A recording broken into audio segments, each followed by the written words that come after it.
go for lunch. Break when supper time's a crunch. T-minus now, it's time for Planet Pizza. With lots of space for fun, there's room for everyone. Don't be an alien to Planet Pizza. Space for fun. Planet Pizza.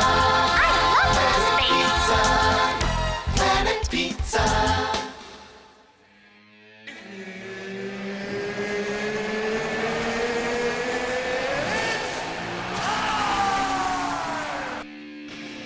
Freezing tundra of North Dakota, located just south of the Canadian line, there's a home. Cheshire, and he comes from behind. Now he tips it in 2-on-1 here. Here's Shane Cheshire. He scores! Shane Cheshire does it all himself. End to end he goes and picks the top corner. It's 2-1 Minot State with 12:49 to go in the third period. For one of college hockey's top programs. Nolan with the Illini set up. Nolan across. Ernsting has some room to walk in. Go down back door. Oh, what a save! Bukowski just robbed Ribble backdoor.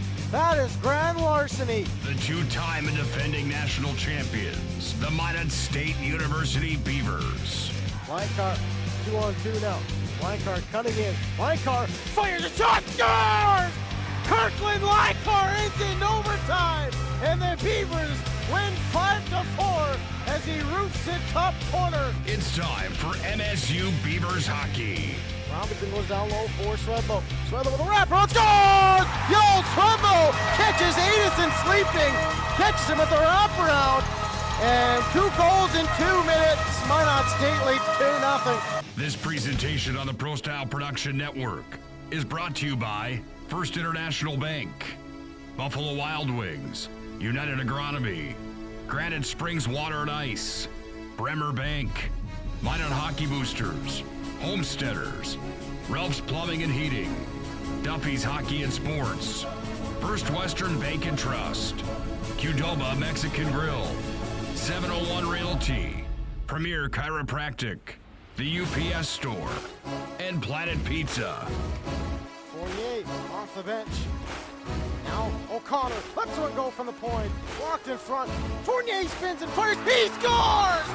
Blake Fournier, his second goal in as many games, and Minot State is blowing this one wide open. Bukowski still in the net. Here's Leincar now for Swedlow. Swedlow, here's Eric Soar. Eric Soar fires a shot, rebound is there. Johnson from the point, scores! Dylan Johnson ties the game with 1:24 to go in the third period. Now, it's time for the Planet Pizza pregame show. Let's go live to the ice with the voice of the Beavers, all the way from Bean Fate, Saskatchewan. Here's Blake Friars. For the second consecutive week, the Minot State University Beavers will be at home on a Thursday night. I'm Blake Friars. Welcome to the Planet Pizza pregame show. I'm joined by a familiar voice, Mr. Noah Grant. Noah, thanks for joining me tonight. Throughout the areas we serve. It's a pleasure for you to finally be back in the booth here with me. Yeah, absolutely. It's always exciting to be able to call a game with a guy who knows hockey so well, such as yourself, of course. To fill the fans in, I suppose I should, as to what I've been up to. I've been working with the St. Cloud State Division I men's and women's team and their broadcast there. So, you know, it's some good hockey there in St. Cloud, but at the end of the day, I sure miss my buddy, and I'm happy to be back in the booth with you for the weekend. The Beavers will be host to Utah tonight. The Utah Utes coming at 4-2 record. The Beavers 8-1-2 on the season. Take a look at the goaltender matchup here. Noah Bray Efforts gets his second consecutive start, or second start of the season, I should say.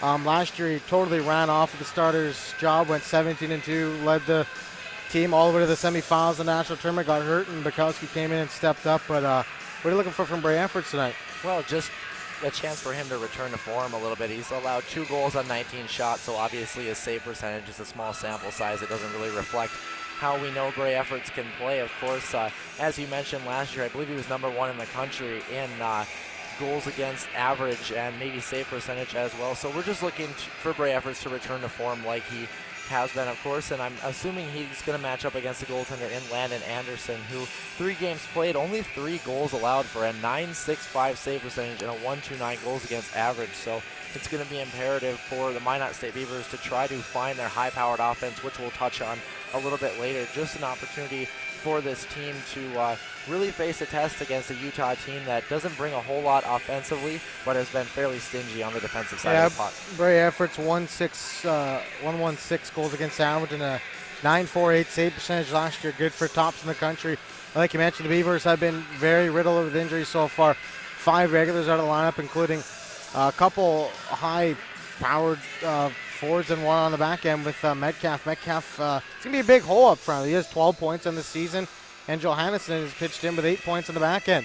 Yeah, absolutely. You look at Justin Metcalf, 5 goals, 7 assists for 12 points on the year. Right now, they're looking to replace currently 24 points in the lineup right now that they do not have tonight, but it's a big opportunity. You look at a guy like Connor Schuster who's going to slot in on that 4th line, always a good chance to get some playing time, and you know, we saw this last year as well. Wade Regier is going to need all able bodies to step up. Kent Walchuk was kind of that 13th forward last year where he was the guy that kind of had to be that spark plug, that energy forward, and right now he's slotted in the 4th line as well, so he's going to be imperative. Of course, that whole 4th line is going to be extremely important. You look at the lineup of Minot State, I mean, Kirkland Lykar is on the 3rd line right now. I mean, Kirkland Lykar, you look at his stats right now, you know, 2 goals, 12 assists. He's a setup man, but I mean, I was watching him in warm-ups, you know, just handling the puck. He's absolutely filthy in terms of how good his skill set is, but you can see Wade Regier is trying to balance out that lineup a little bit just to spread out that offense, knowing that they do have some bodies that are out of the lineup, and on home ice should be a good test. Yeah, him and Kirkland Lykar and Landon Cochran actually had a chance to play with each other in Vernon in the Manitoba Junior Hockey League, and you know, his final year in junior, he had 60 points, and 50 of those points were assists. So he's going to be big for the Beavers on the half wall on the power play, and the power play usually rolls through him. And I'm interested to see what a guy like Jordan Roberts could do up on the top line with Rhett Locke and Joel Swedlow. Robertson so far on the season, he's up to 6 goals. You know, he really kind of struggled to put the puck in the net last season, and it's awesome to see him off to a great start. Yeah, absolutely. He's the first player that's listed in the lineup that is not a point-per-game player. Minot State has 5 of those. Actually 6 if you count players with injuries who haven't played the total number of games. They have 6 compared to Utah's 2. So you look at this high-powered offense of Minot State, 5.27 goals per game, a 36-goal differential for this Minot State team, and a 2 goals against per game with a 32% power play, which is just absolutely elite. And you talk about a guy like Kirkland Lykar on the power play, he's a setup man. That's what he's looking for, those opportunities on those special teams chances. And then you look at Utah on the other side, you know, they're a team that has a 23% power play, but they're just not offensively powered. We'll take a short break. We will hear from head coach Wade Regier on his thoughts before tonight's contest against Utah. You're listening to Beavers Hockey on the Pro Style Production Network. I'm Steve Funningsland, consumer lender at First Western Bank and Trust and sports enthusiast. Employees at First Western know the importance of teamwork in their day-to-day banking duties to best serve the community. I know the Minot and surrounding area high school and college athletic teams know the importance of teamwork as well. We want to wish all local teams good luck in their athletic endeavors this year. Stay safe on the courts, on the fields, on the rinks, and in the gyms. We look forward to watching you succeed. With familiar faces you know, who know you by name, First Western Bank and Trust, you can bank on us. It's time for the Elevation Coaches Corner. Elevation, located at the Minot Country Club and open to the public 7 days a week. Elevate your game at Elevation. Now back to the ice for the Elevation Coaches Corner. It's out of the Elevation Coaches Corner. I'm the head coach, Wade Regier. Wade, thanks for your time tonight. Thanks, Blake. First off, we'll get to the hockey questions later, but Military Appreciation Weekend, you're wearing special jerseys. How big is this for you, the city of Minot, and this organization? It's huge. It really is. You know what? There's a massive military and veteran presence here in Minot. You know, certainly with the history of the Minot Air Force Base and even the radar base that was here in the 50s, there's a lot of ties in the community, and something for us that we appreciate their support. Even just without this weekend, we know we've got a high number of servicemen and women and veterans that have come to our games, and here's a chance to allow them to bring their families and everybody come for free, and then more importantly wear some cool jerseys that were designed and then auction off to worthy causes. So those are all really critical parts of our program, and we are very excited to again honor all those groups for what they do for our country. Last weekend you played 3 games. Offense exploded for 20 goals in 3 games. How big was that to see the offense finally start to click? It's about time. You know what? We know we have the talent. We know we have the systems. We know we have the players to get the offense in the right spots to put pucks in the net. And finally, we were there to execute. You know, we feel like we're going to outshoot everybody we play. It's just a matter of execution, and we certainly did. And that's exactly what we wanted to see. Now we just can't get complacent and not to overlook our opponents that we played last weekend, but you know, all 3 are ranked. We have one that was an ACHA D2 team and a team that's not ranked right now. So it's an important part for us, but we got to make sure we stay focused and ready to go tonight. You got the 25 team ranked in Utah tonight. They beat you guys here last year at home. What do you got to do tonight to make sure that doesn't happen again? We got to play sound hockey. You know what? They are a very much improved team. This is probably the best Utah team we've faced in their jump from Division 1. Last weekend, they had an impressive sweep of a very much improved Colorado State team.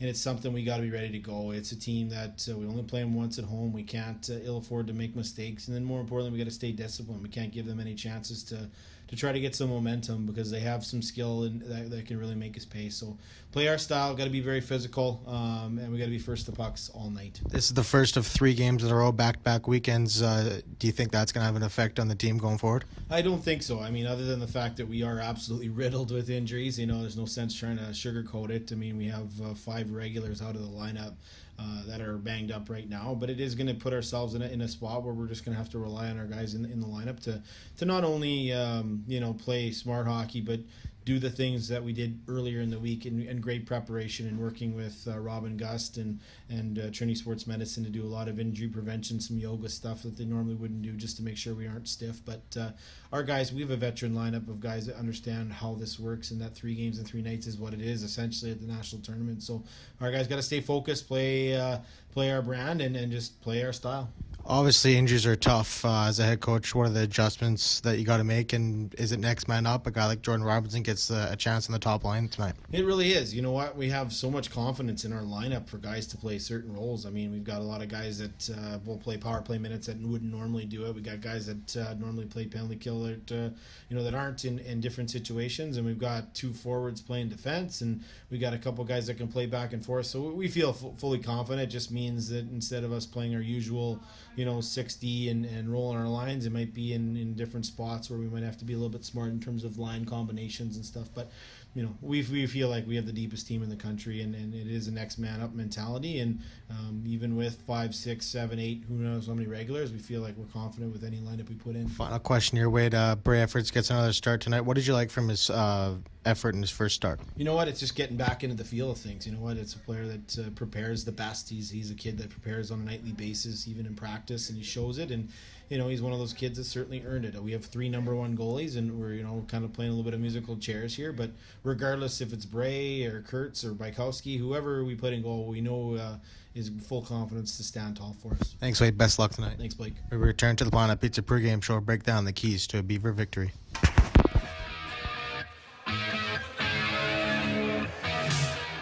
we'll turn it over to Nick Hallberg for the introductions and the anthems. We'll be back for the puck drop here. You are listening to Beavers Hockey and the Prostlye Production Network.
to the ice, led by Slapshot. Here are your LSU Beavers.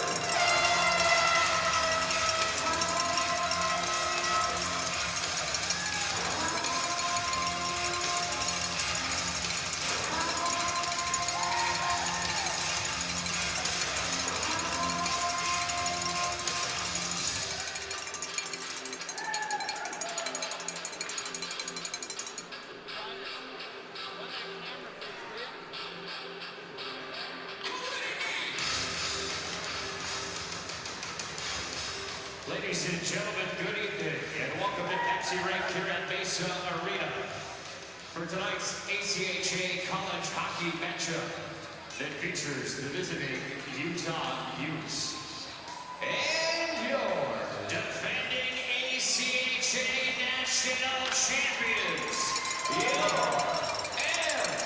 LSU Beavers. First, let's meet the starting lineups for the Utah Utes. Starting on defense, number 5, Dylan Dix. Starting on defense, number 29, Brett Meyer. Starting at left wing, number 9, Tanner Enzyme. Starting at forward, number 20, Otto Chow. And starting at forward, number 25, Alex King. In goal for the Utes, number 30, Landon Anderson. Head coach of Utah is Mo Bertagnoli. Assistant coach is Copper Lynn. Officials for tonight's game are Andy Carton, Kevin Wilk, Kyle Stevens, and Nathan Medler. Ladies and gentlemen, get on your feet. It's time to meet tonight's starting lineups for your MSU Beavers.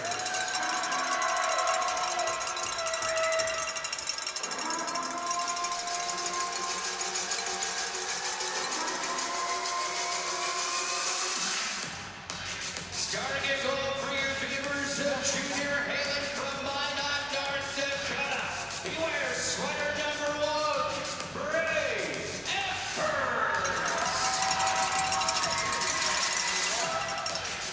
Starting on defense, a junior hailing from St. Peters, Missouri. Wearing sweater number 4, your assistant captain, Paul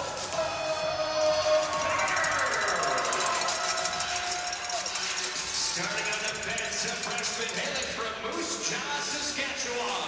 He wears sweater number 6, Eric Soar. Starting up front on the left side, a sophomore hailing from Brandon, Manitoba. He wears sweater number 68, Jordan Robertson.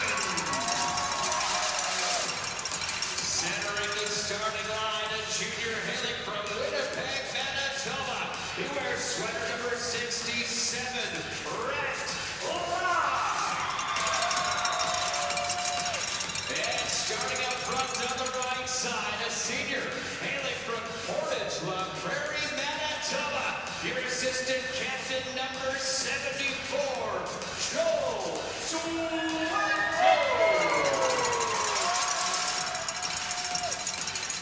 Head coach of the Beavers is Wade Regier. Assistant coach is Wyatt Wasilechuk. Ladies and gentlemen, at this time, we ask that you please rise and remove all hats and headgear as Alec Bechtold first performs the Canadian National Anthem, O Canada.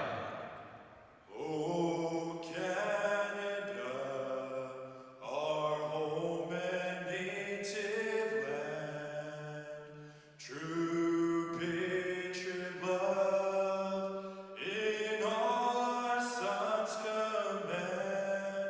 With glowing hearts we see thee rise, the true north strong and free. From far and wide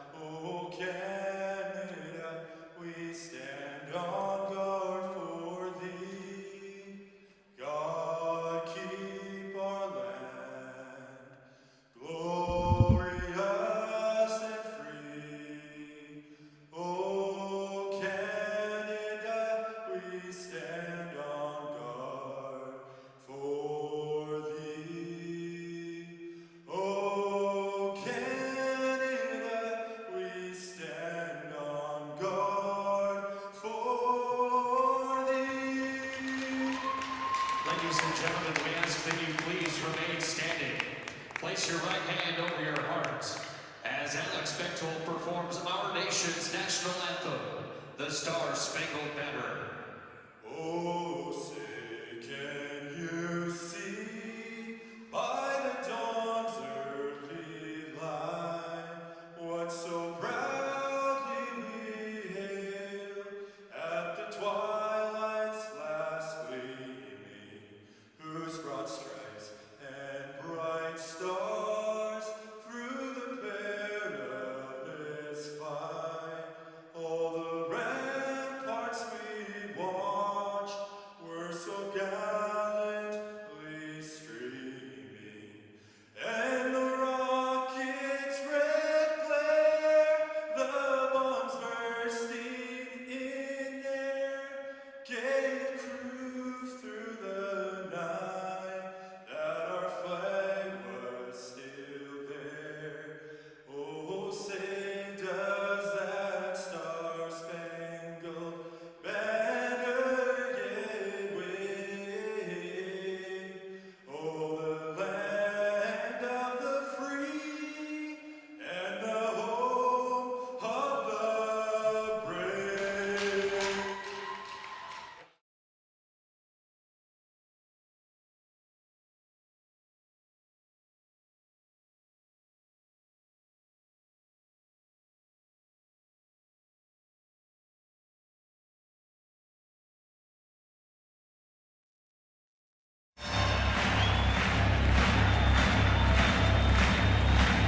Ladies and gentlemen, welcome to the main event.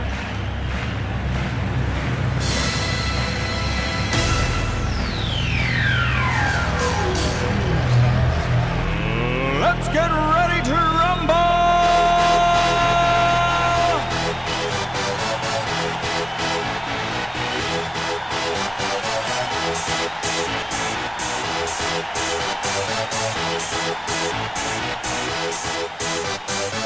Y'all ready for this?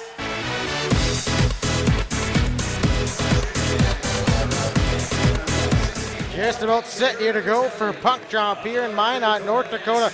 I'm Blake Fryers. I'm joined alongside Noah Grant as they roll up the carpet for the pregame ceremony face-off here. The Beavers are in their new camo jersey. They really look sharp as it's military weekend here. Noah, what are you expecting from tonight's game against Utah? It's just important for this Minot State team to make sure they have a good, solid first 5 minutes. We talked about, how banged up they are on the injury front, so it's just going to be important for them to get a couple of good first shifts in. Obviously, the lines may have shuffled a little bit, and just have a couple of first good shifts and see if you can pop one on this goaltender early. Beavers will go up front with Robertson, Rhett Locke, and Joel Swedlow. And on the back end, one of the most reliable pairings for this Beaver team. Steady Eddie. Paul O'Connor back there with the freshman Eric Soar. And between the pipes, we got Bray Efforts for his second start of the season. Just about set for puck drop here. We're underway here on a Thursday night in Minot, North Dakota. O'Connor goes across for Soar. Soar and in the middle for Swedlow as he gets his bell rung. He's into the game. He's going to take his number and he goes back at him. And he's knocked to the ice. Quick shot on net by Utah, goes out of play, and O'Connor shoves King into the boards, and the net comes off. Yeah, these teams absolutely wasted no time exchanging extracurriculars. Of course, the American Thanksgiving season is coming up. Maybe they're just exchanging some holiday plans, but this Utah team has shown early that they're not afraid to play with a little bit of speed right now, and Minot State's going to have to be aware of this team in red. I do like the jerseys. I don't know how I feel about the pants. I don't really know about the red stripe, but the jerseys look slick.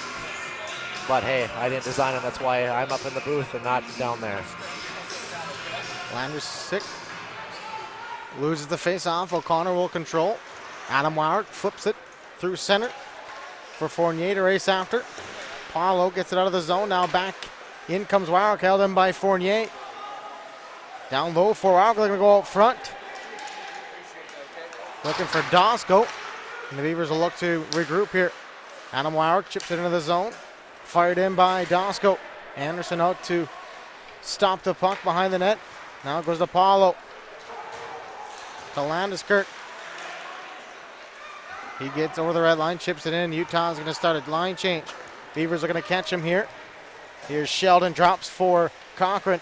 Cochran, we're going to go across line car now, back to the point for Poirier. Rebound is there, and Sheldon couldn't put it in. Utah trying to get out of the zone. It's going to be Ensign. Ensign gets it over center, and Cochran will control. Cochran missed most of last year, the torn ACL. Played only 2 games last season. Now he has it on the half wall. It's turned over, and the Utah Utes are going to get it over center, and Poirier is going to control. Quick up for Linecar, looking to drop for Sheldon. Beavers look like they were offside. We play on. Shot on net by Cochran is well wide, and Chow controls for the Utes. Chips it up to center again, but the Utes are having some trouble getting it over the red line right now. Anderson, we're going to start the breakout here, and it's turned back by Schuster. McCarthy looking to get it out. Schuster lifts his stick, and Carter chips it up for Kent Walchuk, the senior. He was looking to reverse it around for Carter, and now McCarthy gets it out to center, but no further. Back in, Wheeler sends it. Stopped by Anderson. Now they control behind the net. Neufeld still holds it in. Schuster looking to hold it in along the wall. Now comes to Drew Carter. Drew Carter goes back to Walchuk. He fires a shot. Pants saved by Anderson. 17:30 left in this first period. The Utah Utes have still yet to test Bray efforts in this first period. O'Connor goes across for Soar. Pardon me, that was Rhett Locke. Now Rhett Locke has it up front. Rhett Locke fires a shot. O'Connor gets it from the point. That was stopped by Anderson. Beavers are doing everything but score right now. That one just went wide. Robertson controls on his forehand. Now he's going to spin down low. Goes for Swedlow. Here is Robertson up top. Here's Eric Soar. Fires a shot. That one goes well wide. O'Connor. Utes got to get a whistle here to get this line off the ice. O'Connor holds it in. Now it comes to Rhett Locke. Rhett Locke goes down low, but it hits the referee. And the Utes will try to get it out. It comes to the blue line, and they finally get it out, and this Utes team finally gets a line change. Yeah, Minot State having a ton of success down below the dots there. Key to success against this Utah team that uses a lot of speed on the transition. Fournier cutting again, tried to go upstairs, had some room above the glove, and just put it wide of Anderson. Landeskirk fires it on efforts. His first touch of the game, and with 16:15 left, he'll aim for a faceoff. It's important for Minot State with that extended zone time to make sure that they do have that F3 high, which has served them well in terms of being able to find that forward up high in the slot and get shots off, but also making sure with this Utah team that can transition very, very well, that you do have that high forward as a safety valve in case the puck does get turned over. Adam Warwick controls off the face-off. Now it comes to Donska looking for Warwick. Warwick known for his spark plug, but he's actually been an offensive threat here so far early in the season for Minot State. 8 goals on the season. Here's Johnson. Johnson goes down low for Warwick. He lets it go for Donsko. They dig along behind the net, or in the corner. Warwick looking to get it back to the point for Johnson, but Light controls and gets over to the blue line. Now into the Beaver zone. Light fires a shot. That one's blocked by Poirier. Now goes in the slot, and Warwick couldn't control, but Fournier was there to get out of danger. Now it's going to come to the Utes. That was Dix. Ooh, great efforts. Had some trouble there with that one as a little handcuffed him a little bit. Cochran gets it over for Sheldon. Nice move. Sheldon Deeks, and he's robbed by Anderson. Beautiful individual effort there by Sheldon, but he couldn't get it upstairs. Yeah, really nice idea there. Going blocker side, and just a really nice save by the goaltender for Utah. Back at it again. Sheldon could have another breakaway. Sheldon this time trying to go upstairs, and he goes off of the shoulder. Still stays in play. Sheldon with a couple of breakaways there, and Anderson stopped them both. Cochran now has it in the corner. Goes up top for Wheeler. Wheeler goes across to Neufeld.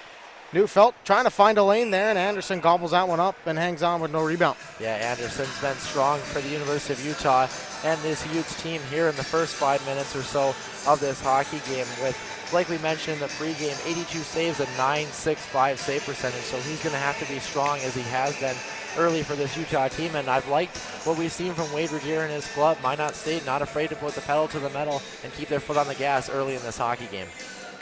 Carter will look to win it on the forehand. He does just that. Neufeld goes across for Wheeler. The freshman defenseman from Laird, Saskatchewan. Now it goes behind the net. And the Utes still can't get it out. Held in by the relentless pressure from Drew Carter, one of the best Beavers penalty killers on last year's national championship team. Now Schuster has it behind the net. Gets double teamed in the corner. Now it's going to come to Carter. He goes across for Neufeld. Back down low for Schuster. It hopped over his stick, but it goes right to Walchuk. Walchuk trying to get away from the referee and the defenseman. Walchuk controls it as a backhand. Now on his forehand, he loses the puck. And the Utes are just going to fire it on efforts. He's going to steer that into the corner with 13:48 to go in the first period. Yeah, this fourth line from Minot State has looked really good so far. They were the line that started that extended zone time earlier in the period, and another good shift from them. Wheeler at the end of a shift just going to chip it in for Rhett Locke to chase after it. He overskated of the puck, but Robertson's there to hold it in. Swedlow after it. Myers sweeps it into the corner. Robertson will peel back in his own zone and fire it across to Soar. Soar quick up for Rhett Locke, and now Swedlow will get in after it. Swedlow trying to get around Meyer.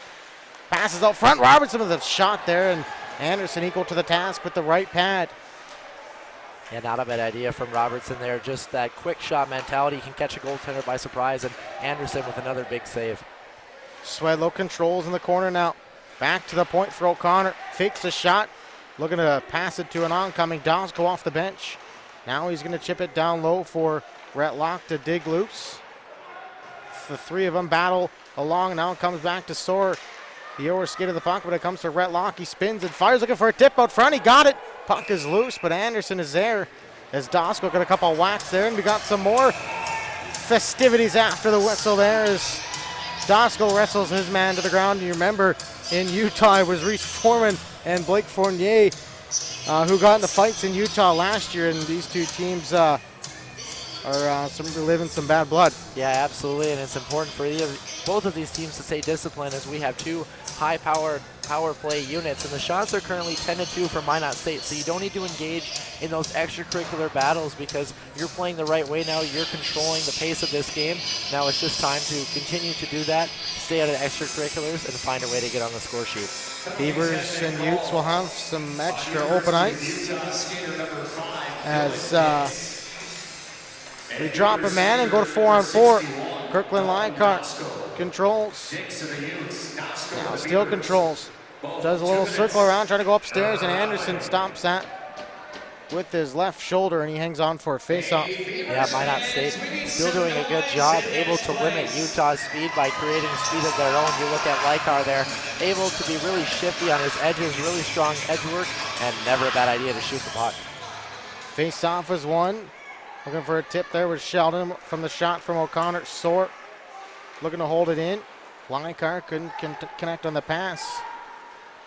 And now it comes across to Odlin. Odlin goes across for Paulo. Paulo chips it in. Efforts couldn't stop it behind the net, but it goes to Lykar. Lykar will go in his own zone. Now for O'Connor. Sort couldn't connect on the DDD pass, and efforts couldn't stop it again. Now it takes a funny hop off the boards there. And Lykar couldn't control it. Here's Meyer. Meyer gets into the zone. Meyer trying to get around O'Connor, and O'Connor does a smart play and just sweeps it into the corner. Now it comes to Cochran, galloping through the neutral zone, trying to go across for Soar. Soar's at the end of a lengthy shift. Now he's going to head to the bench for a line change. Never a bad idea for Cochran there, just to gain that blue line and then try to make a pass or play. Instead, he almost put his teammate offside there. Giovanni Bastone makes a move to get himself some open ice. Now he reverses around for Landeskick. Meyer Getting pressured by Cochran. Johnson comes down to hold it in. Cochran controls, drops for Swedlow. Swedlow trying to go down low for Johnson. Now he gets the puck back. Landis kick trying to go through his legs, get it out. Cochran with a good puck control there to hold it in. Now here's Swedlow. Swedlow trying to go up front for Cochran. Cochran still controls it his backhand. Now in his forehand. Reverses around for Poirier. Cochran's going to head to the bench for a line change. He's replaced by the captain, Blake Fournier. Now he gets it at the top of the circle. Fires a shot just wide, and I don't think Anderson saw that one at all. With a burst of speed, here's Landis kick. Kind of sounds like Landeskog. Yeah, I was kind of curious to see what you had mentioned there. You look at his numbers on the year. He is the Utes' leading scorer with 8 points, 5 goals, 3 assists. Here's Warwick trying to cut to the net. Now he takes a lap. Now he creates himself some space. The teams are back to 5-on-5 hockey here with 10:05 left in the first period. That one goes out of play off of a Utes defensive stick. And media timeout will step aside. You're listening to Beavers Hockey on the Pro Style Production Network. This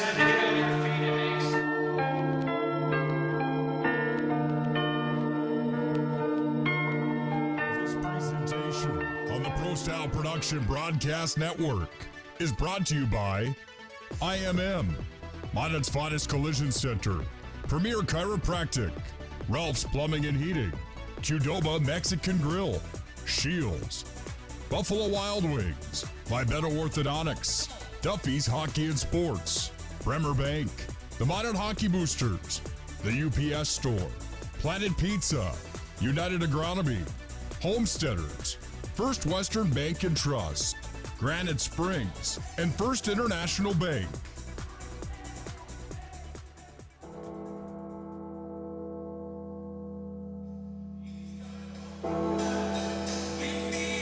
Beavers out shooting the Utes. 12-2. The Utes kind of hanging on for dear life here as Minot State is still yet to solve Anderson. Drew Carter to take the face off against the captain, Alex King. Carter wins it on his forehand. Neufeld pinches down to hold it in momentarily, and Schuster is going to have to cover for Neufeld as King was all over him. He kind of gave him a little hook there from behind. No arm goes up, and we'll play on. Neufeld going to get it up for Walchuk. Now Neufeld will hit King into the boards. King trying to throw that one on net. Inside, finishes his check on Schuster. Schuster's back up on his feet into the play. Drew Carter will control. Rubbed out along the wall by King. Carter alertly holds it in. King fires out to Chow. O'Connor waits for his teammates to tag up, and he rings it into the Ute zone. Here's Perry, or pardon me, that's Odlin, the defenseman, who rolls that one in deep. O'Connor, Bonnie's King Conti, and the Beavers are 3-on-2 over the red line. Now into the zone. Eric Sort activates himself in from the blue line and fires it across for Robertson. Robertson with a little button hook to create himself some space. Trying to get away from the defender. Milic goes across to the point. Eric Sort trying to find a shooting lane there. Rebound is there for Swedlow. And the Utes are 3-on-2 over the line. They chip it into the zone. Efforts is going to come out to play it. Smart play as Robertson was all alone on the wall. Swedlow at the end of a shift trying to dump it in. Went off of a Ute. And now they're into the zone. Swedlow with a good job to pick his pocket there. And Robertson at the end of his shift also. The rest of his line mates are changing. He hits the brakes and loses the puck. Cochran holds it in though momentarily. And Johnson gets into the zone. Dylan Johnson trying to get around Bastone. And he couldn't do it. It comes back to the point for Poirier. Poirier for Cochran. Cochran fires a shot. That one went wide. Leichhardt controls. Leichhardt, one-timer for Cochran, and he fanned on it. Might have been blocked in front there by the Utes forward. Yeah, Minot State having so much offensive success because of their ability to shut down the Utah rush at the point of attack, not allowing any numbers. Leincar goes down low, touch pass up for Sheldon, but the shot rebound is there. Leincar controls. He turns back in the corner, looking to go back up top. Leincar still controls. Very shifty on his edges. Nice area pass for Sheldon. Sheldon has some room. That one went off of the mask there of Anderson and on a play. Beavers doing everything but score right now. Yeah, absolutely. Shots 13-2 in favor of Minot State. And you look at when Utah comes up the ice, they're dumping pucks in. They don't have clean rushes, clean zone entries. And credit Minot State for forcing the issue at the point of attack, not allowing Utah to cleanly enter the zone across the blue line. And in turn, they've been able to transition their offensive attack the other way. The captain, Blake Fournier. 1 goal on the season and in 5 games. Lauer controls, trying to put it up front. Rebound is here and went off of the post, I think, as that was Dosko. Now he gets it back. Dosko with a shot, still looking for his first of the season is Dosko. Lauer directing traffic. Wheeler activates and now goes down low for Fournier. Fournier pretended like he was going to drop that. Rebound is there, and they score! Adam Lauer touches the ice with his glove with the celebration, and the Beavers have finally solved Anderson on the 15th shot of the period. They lead 1-0. Yeah, you could just kind of feel it from this Minot State team. They had Anderson swimming in the blue paint, and credit the Beavers, they were able to have bodies all around the crease there, and that just bodes success. Good things happen when you go to the net. It wasn't a first chance opportunity, it was off of the rebound, and Adam Laurek, as we know, a very gritty player, and found a way to get it done and find the first tally of this hockey game. Adam Laurek's 10th of the season, the first Beaver in double digits in the goal department, and it's a big one with 6:35 left here in period number 1. Laurek the last couple years has gone off to slow starts offensively, and it's nice to see him start producing here on offense. He's just always been one of those players that has never shied away from the physicality of the game, and you always love to see guys get rewarded for their hard work. Drew Carter along the wall. Going to go down for Schuster. Drew Carter comes out, fires a shot. Anderson makes a rebound is there, and somehow that stays out as Anderson was well out of his crease. Yeah, it looked like maybe the weak side defenseman might have gotten a piece of that one. Sore as the Beavers with that transition, like you mentioned, drops for Locke. Locke trying to feather that one across to Robertson. The Utes just have no legs right now, and the Beavers are pouncing on all loose pucks. Exactly what I was thinking. Utah looks absolutely discombobulated in their zone exits, and that's because they do have those tired legs, and credit Minot State for their offensive pressure and extended zone time. O'Connor controls in the zone. Zone goes across for Robertson. Robertson, errant pass goes right on Anderson, and smart play just to cover up there, and the Utes allow them a chance to get some fresh bodies. Yeah, we look up at that scoreboard. 5:14 left in this period, 1-0 Minot State, but shots are currently 18-2 in favor of the Beavers. And if you're Utah right now, and especially Anderson and net, you're just trying to hang on right now because you're trying to escape this period down 1-0 at the worst. The Beavers just keep the pedal to the metal. Fournier picks up an assist on Adam Laurek's goal. He's the one that shot the puck from the top of the circles. Soar reverses around. Leincar now controls it as a backhand. Fires it up for Cochran. Cochran couldn't get that one in the zone. Leincar will control. Nice pass to Cochran. Cochran drops for Leincar. Leincar spins. Gets hooked up, and he's going to draw a penalty. The Beavers will go to the power play. Tripping is the call. Number 14, I believe, and that is Zach Jerome. Or pardon me, that's number 13, Wyatt Light, who will go to the box, and the Beavers will get their first power play of the night. Yeah, a power play that also ranks first in their respective category at 32.5%. Like we mentioned in the pregame, just an absolutely elite power play. And they've got a couple of units that aren't afraid to move the puck and threaten the crease, and a good opportunity for Minot to extend this lead. Beavers will start with their second unit as O'Connor goes over for Sword. Sword, touch pass out for Sheldon, back up for Sword. Sword looking for the one-timer. King knocks that one down and fires it down the length of the ice.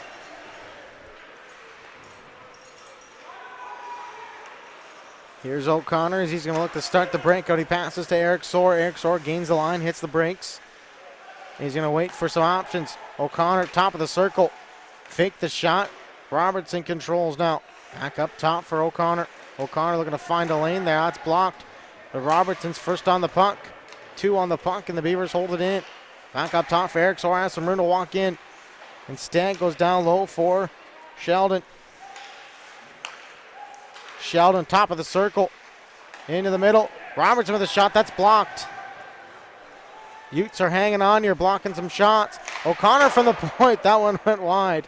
Off the end glass. Yeah, you can see the mentality here from Wadewood Gear and Company. They always have a body in front screening here. Nice save there by Anderson. He's stopped that one with the pad and snatched the puck out of midair with his glove. Yeah, like I just mentioned, Wadewood here and his crew, his power play team here, not afraid to be around that blue paint, just like how they scored their first goal of the hockey game. They're looking for that shooting lane at the top of the umbrella, and there's either one or sometimes 2 bodies in front for Minot looking for that loose change. Top unit heads onto the ice. Beavers go with 4 forwards here. The Dylan Johnson, the lone defender, and they also like to set up in the umbrella. Swedlow going to gain the zone here for Minot State. Top of the umbrella for Johnson. As the Beavers get spread out here. Here's Leichhardt now. Trying to walk in. Leichhardt trying to go back door, and Wowrick almost had his second of the night. And it's cleared out. One more chance here, possibly for the Beavers on the power play with 15 seconds left. Yeah, the Beavers running that 1-3-1 setup, like you mentioned, that umbrella, and they're looking for that shot at the top of the point there because they've got 2 bodies right in the middle of that shooting lane, and Anderson, like we've seen, hasn't tracked pucks all that well. Utah's back in full strength. Beavers are 0 for 1 on the power play. Backdoor Johnson with a shot. Anderson got a piece and it somehow stayed out. Yeah, it looked like it went through his 5-hole and was just able to catch enough of his leg pad to direct it wide. Wowrick reverses around. Look it out. That one off a Jerome's stick. Almost a little friendly fire there, but Anderson is equal to the task. 21-3 now. Shots on goal. 2:21 left in this first period. It's a lot like Saturday night when the Beavers outshot the University of Grand Canyon 20-2 after the first period, and it was 1-1. Yeah, absolutely. You like the result a little bit more for Minot State, but with 2:21, the Utah Utes are just trying to hang on for dear life. It's almost like a extended penalty kill, even though it's 5-on-5. And if you're Minot State, keep the mentality going. Don't take your foot off the gas. Utes can't get it out. Now they do, as Wheeler had a stick slash 2-on-1. Jerome with light going the net, and he not sure what he was thinking there as he passed it back to the point. Nobody was there. Drew Carter trying to get it to Schuster. Schuster turned it over for Dix, and Light will control. He gets over the line. Light cutting in, and Jerome is offside on the other side, and whistle goes with 1:54 left in the first period. Yeah, interestingly, the Utes did get a shot on goal somewhere in the middle of that melee. I don't really remember where it is, but I don't think Ray Everett's has been tested anywhere closer than maybe the Hess sign right inside the blue line there. So, I mean, credit Minot State. Utah has had no extended zone time. Paulo gets into the zone, and Effort's just going to go out to play the puck just to stay mentally engaged in this hockey game.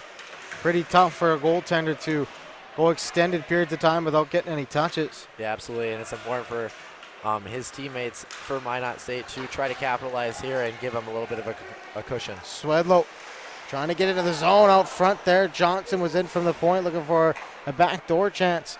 Swedlow now trying to go up front, held in by Robertson. Now behind the net, trying to go up front, and they bang away at it. Johnson, nice hand-eye to hold it in. Johnson lets one go, fearlessly blocked by McCarthy. Offside at the line as Johnson dove, but you gotta love to see that. Shots on goal at 21-3, and you're having guys like McCarthy block a shot from Dylan Johnson there. Yeah, absolutely, and that shot block all starts with Johnson with the big windup. Never a bad idea. He had bodies in front. A wrist shot will do you just as much good. Pucks on net are never a bad thing, but if you're Utah right now, if you're looking for that spark to get you back into this hockey game, you're only one shot away, and that's a good spark in terms of a blocked shot. Soar flips it into the zone, and we're approaching 1 minute left in this first period. It's all Minot State here as they lead 1-0. Chow goes across for the defenseman sneaking in. That was Brent Meyer. Dosco couldn't connect on that pass from Fournier. He's going to have to peel back in his own zone. Sort for Wowrick. Foot pass looking for Dosco to race onto it. Now Fournier will control. Fournier trying to put it on net, and Anderson makes the save, and it's somewhere on the post there, and he gets a whistle with 28.4 left in the first. Yeah, if you're Utah right now, you've honestly, if the period does finish at 1-0, you've honestly got to be pleased with the fact that you're still in this hockey game, because Minot has thoroughly dominated this first period, and if you're the Beavers, like we talked about for Bray Efforts, who hasn't seen many shots, keep your foot on the gas pedal, but you've got to find a way to execute, try to get that insurance goal and pad this lead. Brian Carr, the normal winger, went in to take the face off on a strong side, and here's Landeskirk. Could be a breakaway here. Landeskirk deeks, and he put it wide, and that's Bray Efforts' really his first test. Now Light controls. Light goes across. Jerome, nice save by Efforts with 9.8. That's extremely tough there as he takes a shot from the slot. Really his only first shot of the first period. Yeah, you could see him there. He almost baited him a little bit where he kind of took away that blocker side, waiting for him to take that step down low, and then he said, "Nah, not today. That's my puck." Moving to the glove side. He kind of gave him glove the whole way, and he took it away in a hurry. Absolutely, mark of a good goaltender right there. Efforts steers that in the corner, and that should just about do it here for the first period. Efforts makes a big glove save with 9.4 seconds left. The Beavers carry a 1-0 lead into the second period, out shooting the Utes 21-4. We'll be back for the First International Bank and Trust and Immersion Report. You're listening to Beavers Hockey on the Pro Style Production Network.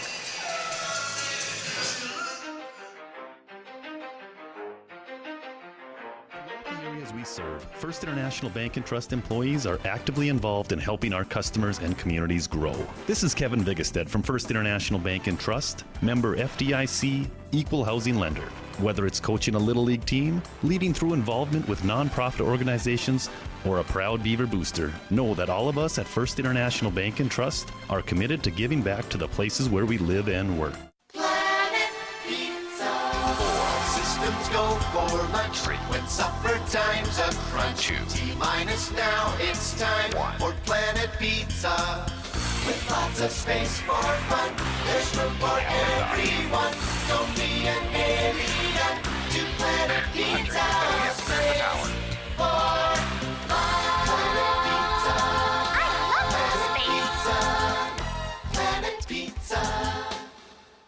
Hi, my name is Marshall Kanam. I'm the manager of the UPS store here in Minot. It's time to make sure your holiday gifts arrive on time and unbroken. It's why at the UPS store we offer our pack and ship guarantee. We can pack, ship, insure your item, and get it there on time. 100% guaranteed. If anything were to happen, you're covered, and so is your package. So ship away for the holiday. For the finest in packing and shipping, the UPS store. We're at 1940 South Broadway or online at theupsstore.com. Hello, I'm Steve Funningsland, consumer lender at First Western Bank and Trust and sports enthusiast. Employees at First Western know the importance of teamwork and their day-to-day banking duties to best serve the community. I know the Minot and surrounding area high school and college athletic teams know the importance of teamwork as well. We want to wish all local teams good luck in their athletic endeavors this year. Stay safe on the courts, on the fields, on the rinks, and in the gyms. We look forward to watching you succeed. With familiar faces you know, who know you by name, First Western Bank and Trust, you can bank on us, member FDIC, equal housing lender. ProStyleProduction.com. This presentation on the Pro Style Production Broadcast Network has been made possible by IMM, Minot's Finest Collision Center, Premier Chiropractic, Ralph's Plumbing and Heating, Souris Valley Dental, Qdoba Mexican Grill, Thrifty White Drug, Duffy's Hockey and Sports, Buffalo Wild Wings, Pimento Orthodontics, Bremer Bank, Minot Hockey Boosters, the UPS Store, Planet Pizza, First International Bank and Trust, Tecta America Dakotas, Elevation, First Western Bank and Trust, and Pro Style Production DJ Services. Stay up to date with the Prostyle Production Broadcast Network at ProstyleProduction.com.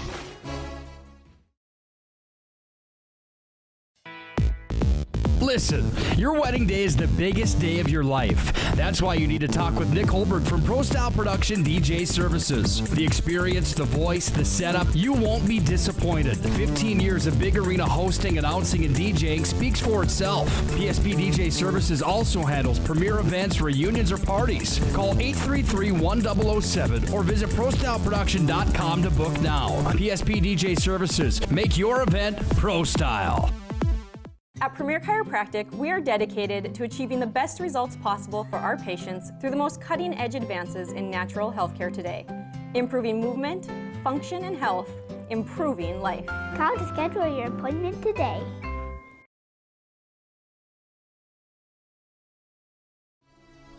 ProstyleProduction.com. This presentation on the Prostyle Production Broadcast Network has been made possible by IMM, Minot's Finest Collision Center, Premier Chiropractic, Ralph's Plumbing and Heating, Souris Valley Dental, Qdoba Mexican Grill, Thrifty White Drug, Duffy's Hockey and Sports, Buffalo Wild Wings, Pimento Orthodontics, Bremer Bank, Minot Hockey Boosters, the UPS Store, Planet Pizza, First International Bank and Trust, Tecta America Dakotas, Elevation, First Western Bank and Trust, and Prostyle Production DJ Services. Stay up to date with the Prostyle Production Broadcast Network at ProstyleProduction.com. It's time for the First International Bank and Trust Intermission Report. Let's go back to the ice for the stats, analysis, and recap. Once again, here's Blake Friars. Beavers go 0 for 1 in the first period on the power play, but other than not scoring on the power play, they did everything right in that first period. Outshooting the Utes 21-4. What is your biggest takeaway from that first period for head coach Rudiger? Just find a way to execute a little bit, because the Beavers, as you said, thoroughly dominated that first period. A couple of late chance opportunities in that first period for the Utes with a nice glove save by Bray Efforts to keep this a 1-0 hockey game. But if you're Minot State, we've seen this before. They do tend to outshoot teams, especially at home, by a large margin. But at the end of the day, you've got to find a way to increase that goal differential, help a goaltender like Bray Efforts, who probably stole a shot there at the end of that first period. Find a way to execute, and other than that, keep doing exactly what you're doing. Take some time to talk about yourself here for a second. You're in St. Cloud now. How has that transition been for you, and how's grad school going? It's been good. For those of you who do not know, I go to school for speech language pathology. It's my first year in grad school, and we've got a really exciting group. In terms, there's only one other guy in the program. It's an all-female program. I see you smiling over here, but no, it's good. I'm doing a thesis currently on concussion management in sports, and able to work with the schools around the state of Minnesota, and it's been a really fun ride. But the funnest thing that I do happen to get a chance to is work for KVSC Radio down in St. Cloud. I host my own news show and do a couple of other things, and as you well know, hockey is the biggest one for me, but as my dad likes to say, priorities, make sure you're taking care of your schoolwork. So I'm working on that. I'm trying, and it's going well so far. It's been a good adjustment. I really enjoy it, and he can't complain for Division I hockey. Yeah, for sure. And talk about your transition into that radio station. How did that come about? Yeah, it's actually interesting. Funny enough, the guy who does the play-by-play for the current radio station 96.7 The River in St. Cloud, his name is Jim Erickson. He used to work for 45 TV and used to do the Minnesota high school state tournaments for a long time. Actually worked for the Dallas Stars AHL affiliate way back in the day, but didn't really care for the management, so he moved on from that. But from what I hear, rumblings say he might be slated to be the next play-by-play guy for the Minnesota Wild for the radio in the next year or two. So I contacted him actually asking if he had any room on his broadcast. You never know. You don't really know kind of what the environment is. And he redirected me towards the people at St. Cloud in terms of the athletic department. So you have KVSC Radio. You have the University Chronicle, which is the newspaper there, which I write all the game recaps for. And then you have UTVS, which is our Husky Productions, which is the TV station on Charter Spectrum there. So I got in contact with the Husky Productions crew, the TV station, said, do you have a color job for color commentating? They don't. They have a professional team that does it, so they don't have any student opportunities. So then they redirected me to the radio. I said, hey, I want to do some hockey. They said, there's opportunities for you, but you've got to do more. You've got to do stuff around the radio station, too. You've got to be involved in all of our shows, that sort of thing. They gave me the opportunity, and I haven't looked back. I work with a great group of people who have a broadband network that spans almost 100 miles and extends down to the cities, and they do a fantastic job at kvsc.org. And yeah, it's just been a really great opportunity with a lot of really good people. The sportscasting opportunities, the fact that I've actually been able to jump in as a first year and even get some men's hockey games, you know, it's absolutely a blessing. Like I've called 3 Division I hockey games. You know, how many people can say that? You know, yeah, so that's awesome. It's absolutely cool. I work with people who work for TSN, Fox Sports North, that sort of thing. The people that you meet is really cool. But you know, you miss what got you started in all this. Ironically enough, the first game that you and I ever did last year was when the Utah Utes came in and did beat the Beavers 3-1 last year. It all started with myself walking in for the girls team, not knowing what I was jumping into. Actually ended up doing public address announcing for the women's team with Nick Holberg over here, showing me how to do it. Had a conversation with him talking about, hey, you know, I've always wanted to do color. Threw on the headset for the third period of the women's game. You took me out to food. I told you how much I wanted to do hockey, and you're like, well, duh, doesn't everybody who played hockey? Took a while for you to kind of feel me out and see if I was going to be a true hockey guy, but you let me come on for the Saturday night broadcast, and on we went from there. Actually, it's funny, that broadcast, I believe, who is it? He's in Jake Slaw. He's backing up tonight. Yeah, he's backing up, stood on his head, and I think I used his name once in the entire broadcast. I think it was all, yeah, the Utah goaltender this, the Utah goaltender that, and we got done with the game, and you said, you know, you did okay, but we got to teach you how to do names. So, no, I appreciate the start. You know, I wouldn't be where I am today in St. Cloud without you and Nick and all the great group of people that got me there. And honestly, some of the work that I do there, I feel like I do it because of you guys and, you know, the opportunity that you guys gave me. So not to get all sappy and sentimental on you, but it's been pretty surreal. Well, you're here for 4 more games, so don't leave yet. Yeah, so it's been pretty surreal to be here and come back where it all started against a team in which it all started as well for me. So you've been watching the Minnesota Wild this year? Next question, please. You know what team I actually have been watching? The Vancouver Canucks. You know, I will eat my own words.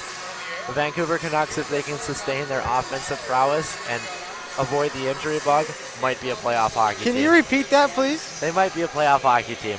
You know, no, super fun to watch. Yeah, absolutely. I mean, the chemistry that they have, we actually listened to the podcast Spit and Chicklets a little bit, and they talked about it as well. Just the chemistry, all 4 lines have a purpose. They all have an identity, and, I mean, Elias Pettersson, man, what a guy. 20 points in his last 13 games, and he's 6th in scoring, and, you know, the guy for me is Quinn Hughes. I mean, the Canucks have never had a defenseman that mobile, that can just take over a whole power play, quarterback the power play. The Minnesota Wild had that once. His name was Brent Burns, and they said, see you later, alligator. But I mean, they kind of got that in Matt Dumba. But going back to your Wild, like, I mean, what were you expecting heading into the season? Were you expecting it to be this bad? You know what's interesting is I actually am on a show called Sidelines for UTVS, and I predicted the Minnesota Wild to finish in that last wild card spot in the playoffs. You know, here's the thing. I don't think the results in the past 5 games for them have translated to how they played. They had a brutal end to that game in Dallas where they're up 3-0 and just the wheels fell off the You know what's funny? They lost 6-3. Minnesota scored 6 goals. They just scored 3 on their own darn net. So that's where their problem was. They kind of got robbed in the St. Louis game. They had a good response in Anaheim, but you know, the potential for the Minnesota Wild is all about if guys like Kevin Fiala can step up, Ryan Donato is able to make a play. If Eriksson can maybe take that next step, they just need a couple of these young guns to be able to translate. But people also got to realize, you know, Kevin Fiala is only 23 years old. Mikhail Granlund was not a marquee player until he was 24, 25. So it is a waiting out process, but I think Minnesota's just kind of in that spot where the next month or so is going to determine whether maybe we can make a push and maybe build and grow as a team and find some success in the standings, or we might be in for that painful rebuild that has been long awaited in the Minnesota culture, moving them from a mediocre team to hopefully restocking the pipeline and, you know, doing what a team like Vancouver has done. Yeah, Vancouver had about 5 yees of not very good hockey, but Minnesota's, it's going to be very tough for them to turn around with those huge contracts. They just gave Spurgeon a $7 million contract. They got Parisi still in the books, Suter still in the books, got Dubnyk making a lot of money. It's going to be tough to get rid of those contracts. I don't foresee Devin Dubnyk wearing a Wild sweater when it's all said and done. I think that if any group between forwards, defensemen, and goaltenders that Minnesota does have a little bit of prospect in the pipeline, it's probably goaltending. So I don't know if Devin Dubnyk comes back wearing a Minnesota Wild sweater. Maybe he becomes trade bait for a team looking to have a backup moving into the playoffs as we move towards his end of his contract year in a little bit. But I don't know, Minnesota's just kind of in limbo, and that's just kind of how Minnesota sports, I suppose, is going to be. But I know there's fans clamoring for a rebuild, but at the end of the day, you got to realize that that's going to be a long and painful process because we don't have a whole lot in the prospect pool. But the draft class is the best we've ever seen since 2003, so if you're going to tank, maybe not a bad time. Bill Guerin's definitely got his work cut out for him as the new GM of the Minnesota Wild. We'll step aside, and we'll be back for the second period. You're listening to Beaver Sock in the Beaver Radio Network.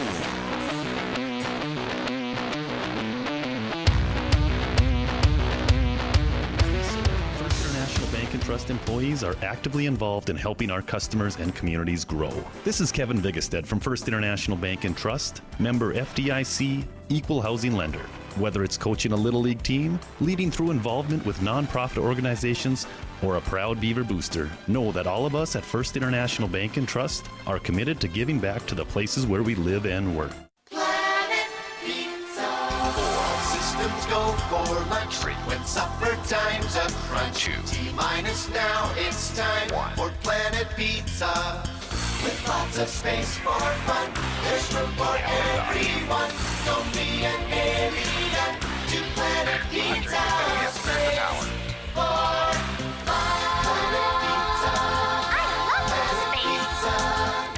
Planet Pizza.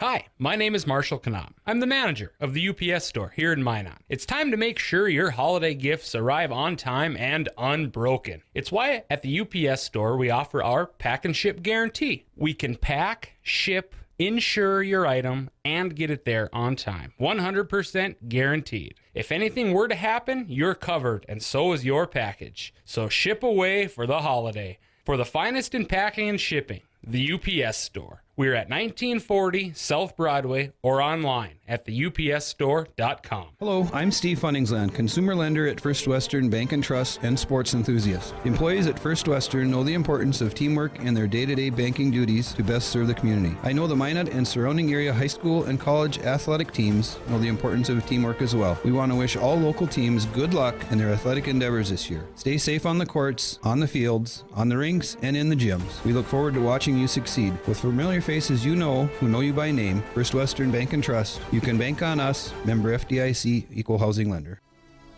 ProStyleProduction.com.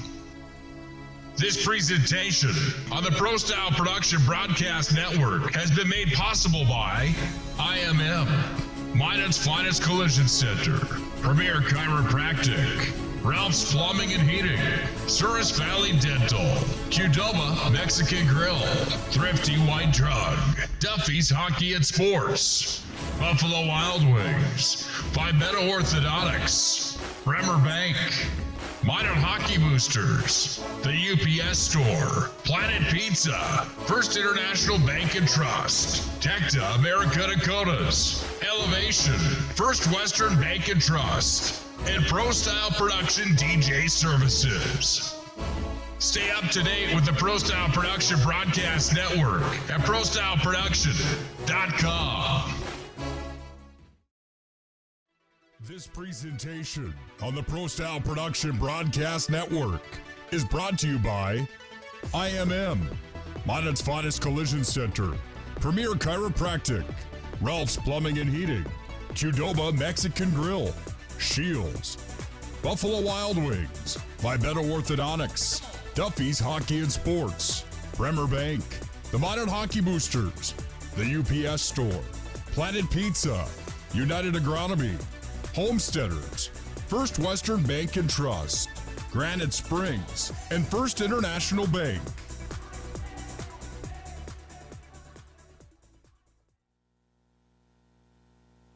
Hi, my name is Marshall Knob. I'm the manager of the UPS store here in Minot. I've had many customers express being frustrated with the P.O. box they once had. They didn't realize they couldn't have packages delivered to their P.O. box. It's why they now have a personal mailbox here at the UPS store. We'll accept the packages for you, and you can pick them up when it's best for you. For a more efficient business, visit us at the UPS store. We're at Underway here for the second period. Penalty coming up here for the Beavers. Joel Swedlow is going to go to the box. 2 minutes for slashing. Not a good start. 7 seconds into the second period. The Beavers are going to be shorthanded. The Utes will get their first power play of the evening. Yeah, power play that we did mention in the pregame does come in here, currently clicking around 23%, so definitely not a group that you want to slouch on. And if you're Utah, that's exactly the start you're looking for, a chance to climb back in this hockey game. Big kill from Minot State. Soar goes across. Carter couldn't get it out, and it's going to be held in by Light. He gets harassed there by Carter as he looks to go back. Now Meyer controls, fakes the slap shot, goes down low for Lannister. Lannister goes down low for Light. Light out of the corner, trying to go back door. And it's going to come to Jerome. Jerome goes down low for Wyatt Light. He had one of the goals in last year's game. The second one, I believe, in that 3-1 win here on home ice. Yeah, Minot State right now on the penalty kill, doing such a good job. Really aggressive penalty kill, just like how they played defensively this entire game. And as you can see, an early clear for them. The Beavers' penalty kill has been aggressive all season long. And they're doing it again tonight. Meyer will control, ran into the net. And the net is going to come dislodged, and Beavers catch a break because they get a face-off here in the offensive zone. Yeah, if you're Minot State, currently just under a minute into this penalty kill, absolutely what you're looking for here, just trying to kill it off and get back to what's made you successful, which has been staying in the offensive zone, which is where we find ourselves again for the Beavers. Swedlow's in the box for slashing. Sheldon will take the face-off. He can't win it. It goes back for Paulo. Paulo getting pressured by Sheldon. Now he'll control behind his net. Nice play there by Sheldon to poke it loose, but the Utes still come out. Now Chow fires a shot, stopped by Efforts as he gobbles that one up and hangs on for a face-off. Yeah, not a bad idea shooting through a screen, but Bray Efforts made the saves he's needed to so far, and just a really nice idea, able to slow the pace down on this penalty kill. How sharp are these Beavers jerseys? Yeah, I kind of like them. I mean, I guess I'm a little privy to green because, you know, Dakota College of Botno, but hey, what can I say? With the all camo jerseys, they got the black and red gloves with the white helmets and the black pants. Beavers usually wear red helmets, but with the Utes wearing red helmets, they'll wear their road whites. Yeah, don't want to get confused as to whose helmet you're wearing. Fournier will shoot that one, and 10 seconds left in the period. Or the penalty, pardon me. Wheeler will control, and that will do it. The Beavers are 1 for 1 on the kill. As Swedlow comes out of the box and gets into the play. Now he's looking for a tip in front, almost goes off Apollo and into the net. Dix looking to get it out, goes back to the point. Wheeler holds it in momentarily. And now King turned it over. Back comes Swedlow. Swedlow drops for Robertson. Robertson with a shot. Rebound is there, and Swedlow just put it wide of the cage. Back comes Ensign. Ensign cuts in the middle, looking to drop for King. It's turned back for Swedlow. Swedlow gets it up for Locke. Locke drops for Swedlow. Stick save there by Anderson. Swedlow still on it. Now he's going to go down low for Robertson. Robertson couldn't keep it into the zone, and Conti steers it into the Beavers zone, and efforts left it there for Dosko. Dosko finds Robertson protecting the puck on his back end, now steers it into the zone. It's going to be turned back there by Cochran, and he's going to fire that one into the Ute zone with 16:45 left in period number 2. The Beavers still clinging to a 1-0 lead. Yeah, we're starting to see Utah utilize their speed a little bit more, but Minot State's transition game has looked phenomenal tonight. Conti gets it into the zone, slowed up by efforts behind the net. The two number 4s battle behind the net in the corner.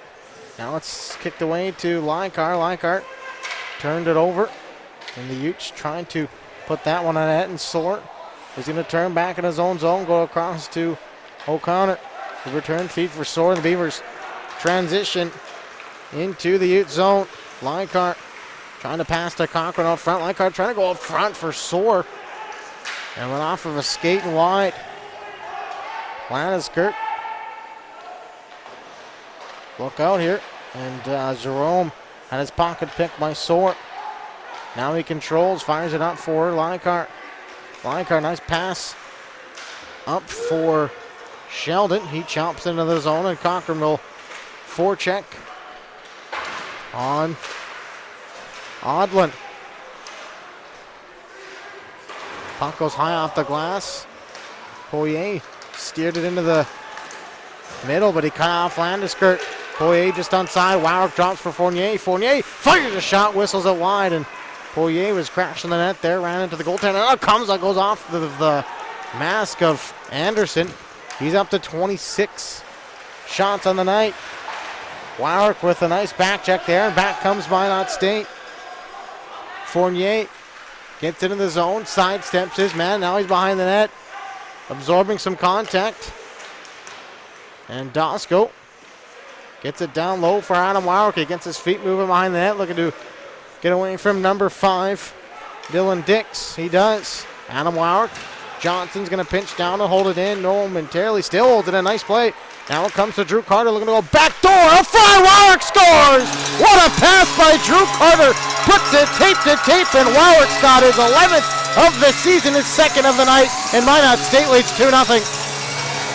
Yeah, that play all started for Minot State with the defenseman able to pinch and hold the zone. The defensemen for the Beavers have been so solid all night in recognizing when are the opportunities to step up on the play, when are the opportunities to back off, and a nice pinch there, able to keep the puck in the zone. Puck goes down low, across the crease, and good things happen when you go to the net. Beavers have their 2nd of the night. Adam Warwick up to 11 goals on the season. Just a terrific start for the Winnipeg, Manitoba native in his junior season here at the Minot State University Beavers. Beavers are back and looking for more. Schuster goes across. Carter looking to go up top for Johnson. And like you said, it was Johnson who made that nice play there to swat it and keep it into the zone.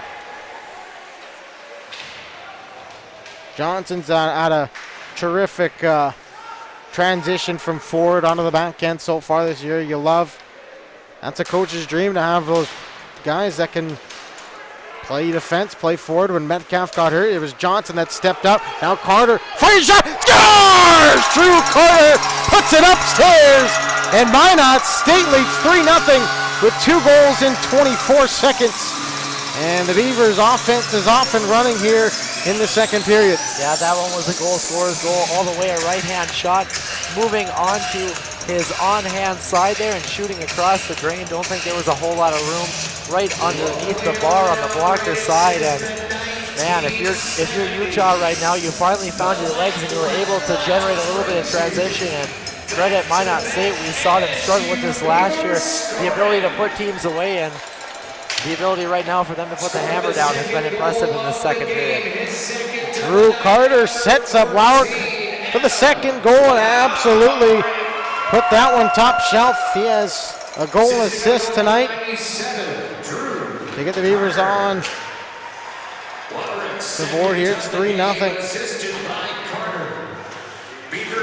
I was mentioning before that goal, it was Johnson who went up front when Metcalf went out with an injury.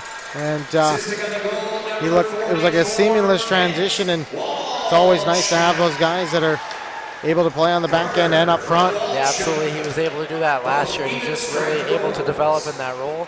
Coach Wade Regier has trusted him with that, let him get through some of those growing pains, and now he's looked really solid there. Could be a 2-on-1 here for the Utes. Conti steers that into the corner, and effort. So look out. Look like his right knee got caught underneath him. Hopefully it was okay there. Seems like he's going to be all right. Yeah, I didn't know if he, I thought there was a little bit of acting. Maybe he could have won half an Oscar on that one. Thought he maybe was looking to try to sell something. I don't know. That's why I'm up here. Never played goalie. Actually, I did once for about 10 minutes of my life and said, wow, this is a lot harder than I thought it was going to be. So, you know, credit to him. You thought goalie would be easy? I don't know if I thought it'd be easy. I just thought that I'd probably be better at it, but I flinched kind of bad, so that probably doesn't help. Efforts makes his 8th save of the night. Yeah, you want to talk about one guy who doesn't flinch very often. That is Bray Efforts, a guy who probably near the end of the season, you know, really almost single-handedly did lead the Beavers into the opportunity for a national championship, and you know, he's looked solid again tonight. He's just so calm back there, and that, like, with a young defensive core from Minot State, they got 5 freshmen back there as they graduated. Like 5 senior defensemen, 3 of them being Lipinski, Bollifer, and Reese Foreman. Yeah, then you've got Cody Longy, who's Yep. gone because of injury and that sort of thing. So he's still 1 year of eligibility. yeah, Cody Longy, a really strong career for him. Decided to hang it up, and seeing him around, he seems pretty happy and content with his life. So just remember that for all you young hockey players, someday it might come to an end. So enjoy it while you can. I think the boys are trying to get him to come back for the second semester for the stretch run, but I don't think he's going to bite. Yeah, he's had multiple shoulder issues, and I think that's kind of finally getting to him, and he obviously wants to have his body as healthy as it can be. But a phenomenal defenseman nonetheless. Absolutely. He was a big part of that defensive core last year in the championship run. Here's Landeskirk trying to control Landeskirk, and the slap fires a shot stopped by Efforts, and he gobbles up the rebound and takes a couple shots there from the Utah forward, and Efforts gotta get out of the crease there is Landeskirk. Yeah, Bray Efforts has always been one of those guys that feisty. Yeah, he's really calm, but he's never afraid to justify when he's been wrong, so to speak. Gotta love that response there. They got a couple jabs there on the goaltender, and you gotta like the response there, sticking up for your goaltender. Yeah, absolutely. Utah with a couple of chances, but the puck just looks like a live hand grenade on their stick right now, and a little bit of frustration from them as they haven't been able to formulate much, and that's what's translated into what I believe is going to be coincidental penalties. We have 2 players in the box on each side, so have to see how the referees divvy it out. I think it was Paul O'Connor had that guy behind the net, absolutely ragdolled him there behind the net. Beavers up 3-0, 3 goals on 27 shots, and you got to kind of feel for the Utah goaltender Anderson. He was brilliant in that first period. Didn't really have much of a chance on either of those goals. One was a tap in, and one was an absolute snipe top shelf. Yeah, absolutely. And you looked at Utah, they finally seemed to maybe have found their legs early in this second period, and then Minot State, an ability that we didn't see until late in the season last year, the ability to pounce on teams when they were down, and looks like we're going to get an extra Minot State player to the box. Not sure if maybe an extra minor is coming. We don't have anything up on the board yet, but we'll have to wait and see. I think it's going to be maybe a 4-on-3. We'll let the refs get this sorted out. We'll step aside. You're listening to Beavers Hockey on the Pro Style Production Network. Here at First Western Bank and Trust and sports enthusiasts. Employees at First Western know the importance of teamwork and their day-to-day banking duties to best serve the community. I know the Minot and surrounding area high school and college athletic teams know the importance of teamwork as well. We want to wish all local teams good luck in their athletic endeavors this year. Stay safe on the courts, on the fields, on the rinks, and in the gyms. We look forward to watching this season. Short break, but the refs got it figured out. It's just going to be 4-on-4 hockey here, and it says the Beavers got an extra penalty, but it's still... Nope, Utah has 5 here. Pardon me, they do have 5. I thought you were. Pardon me, I'm taking math this I was semester, gonna but say, I'm not very good at I it. was say I heard you have an A. I don't know how. Maybe you're cheating. I'll have to see who you're getting the test answers from. But a little bit different for me. I'm not used to not having my replay monitor above me and my nice little stat cast up in the press box. Sorry, pardon me. Adam Howard gets the extra minor. It'll be a power play here for the Utes. You're going to get on Nick Holberg about that, right? To find a couple monitors up here, maybe some stat casts. Makes my life a little easier. Absolutely. What about a good color guy? Have to find you one of those. Maybe he shouldn't have ditched me. Cow gets it in the zone. Johnson looks to. We're going to go up front. There was the Utes. And Fournier gets it all the way down the ice with 10:45 left in the second period. And exactly 1 minute left in the penalty to Adam Wowick. Yeah, not sure how the ice condition is down there. Looks like the pucks might be a little bit warm. They've been bouncing and wobbling all over the place, not settling down for either of these teams. Obviously plays a big factor into the special teams game when you're trying to set up the power play, especially if you're Utah trying to just find a way to get one here. And in the middle here is Romero. Romero on the backhand trying to go up front there for the defenseman Odlin. Odlin will control on his forehand. Drops from Meyer. Meyer shot through traffic. Looking for a tip there from King. Puck is turned over and it goes out of play. Face-off will remain in the Beavers zone with 21 seconds left in the power play. Yeah, you look at the Utah Utes power play here and it's just so static, and credit Minot State for just having an aggressive penalty kill, able to emphasize getting a body or a stick at the point of attack, not allowing Utah any time in space, and that's just what good hockey teams do. That's what Minot was able to do in the national tournament last year. Able to be aggressive and understand that sitting back does not win you hockey games, and Minot State with a 3-0 lead to show for it right now. Well, and when you're aggressive on the penalty kill, it forces the power play to make quick decisions, and sometimes it might turn the puck over. Yeah, absolutely. If you look at any good team in any league, the one thing that they want is time and space, and if you can take that away, especially on their special teams, which Utah's special teams has been good thus far this year. Minot State with another good kill as it just expires now. Beavers are 2 for 2 on the kill. And it comes to Sheldon. Sheldon trying to poke that one for Wowick. Look how there's Dosk almost took Romero's head off there as he was cutting into the middle. Romero still controls, getting pressured by Neufeld. Neufeld spins. Now he's going to take it on his backhand. Dosk, oh, that's almost too many men there as the Utah Utes just got off the ice. Sheldon trying to lift the stick of Milic, and Milic goes over the line. Media timeout as the Utes are offside. We'll step aside. The Beavers up 3-0 on goals from Wowick and Carter here in the second period. You're listening to Pro Style Production Network. Or you're listening to Beavers Hockey on the Pro Style Production Network.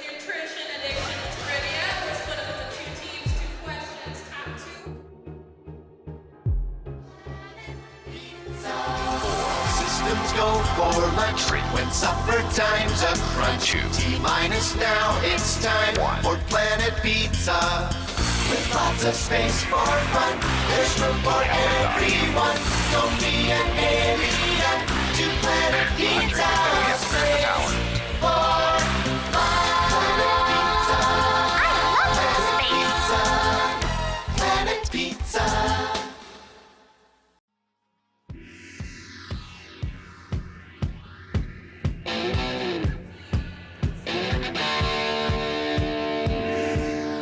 All right, your head coach, Wade Regier, what's your message in that media timeout to the Beavers?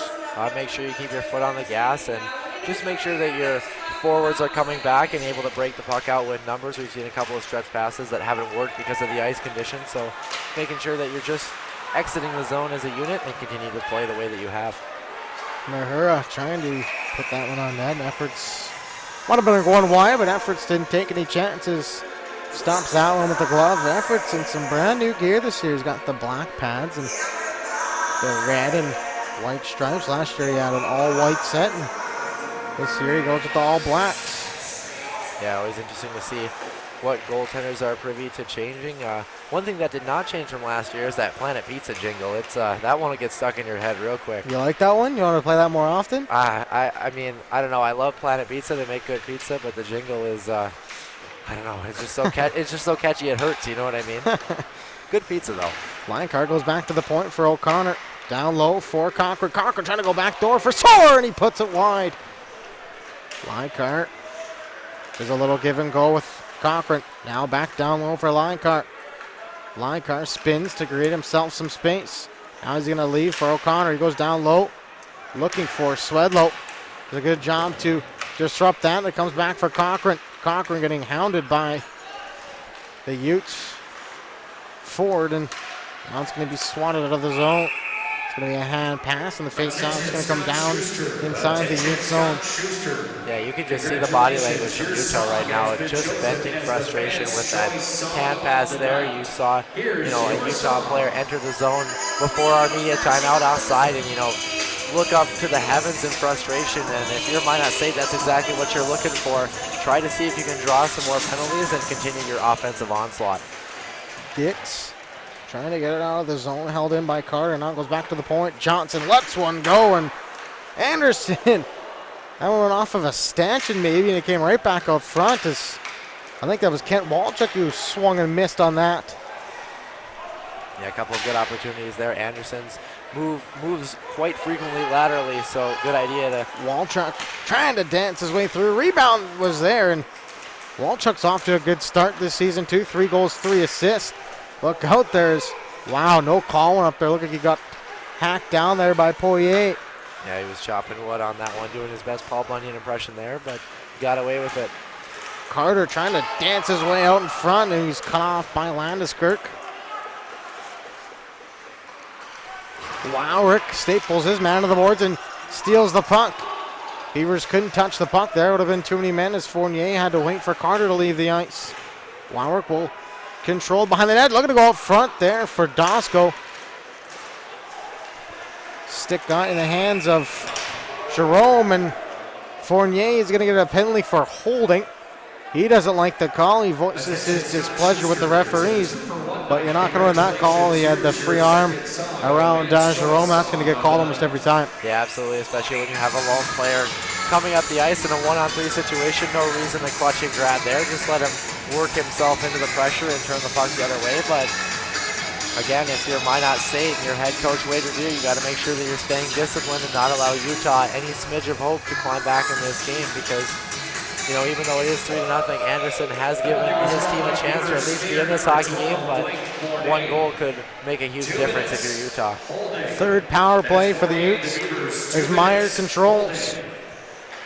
Landeskirk trying to go up front, and it goes off the post, and it stays out somehow. Meyer reaches down to hold it in. That went off of a Beaver in front and went off of the post, and Hanford's got some help from his best friend. Walchuk drops his stick, picks it back up. Landeskirk fires a shot through traffic. Nice save there by Efforts. And Rhett Locke sends it all the way down the ice. Meyer just onside there was Wyatt Light. Now goes in the slot for Jerome, and Efforts was well out of the paint, and that one went wide. Landeskirk fires a shot, stopped by Efforts, and he reaches out to step on the rebound there, and the Beavers were able to clear it out of the zone. First extended zone time we've seen for Utah in this game with a couple of grade A chances. Light cuts into the middle. Wyatt Light still on the puck. Now he has it behind the net. Utes with some good zone time here in this power play. Still holding it. Ensign looking to go for Jerome, and it's turned back by Swedlow. Swedlow shorthanded, 1-on-2, cut from the middle, drops for Soar. And Ensign will control with 30 seconds left in the power play for the Utes.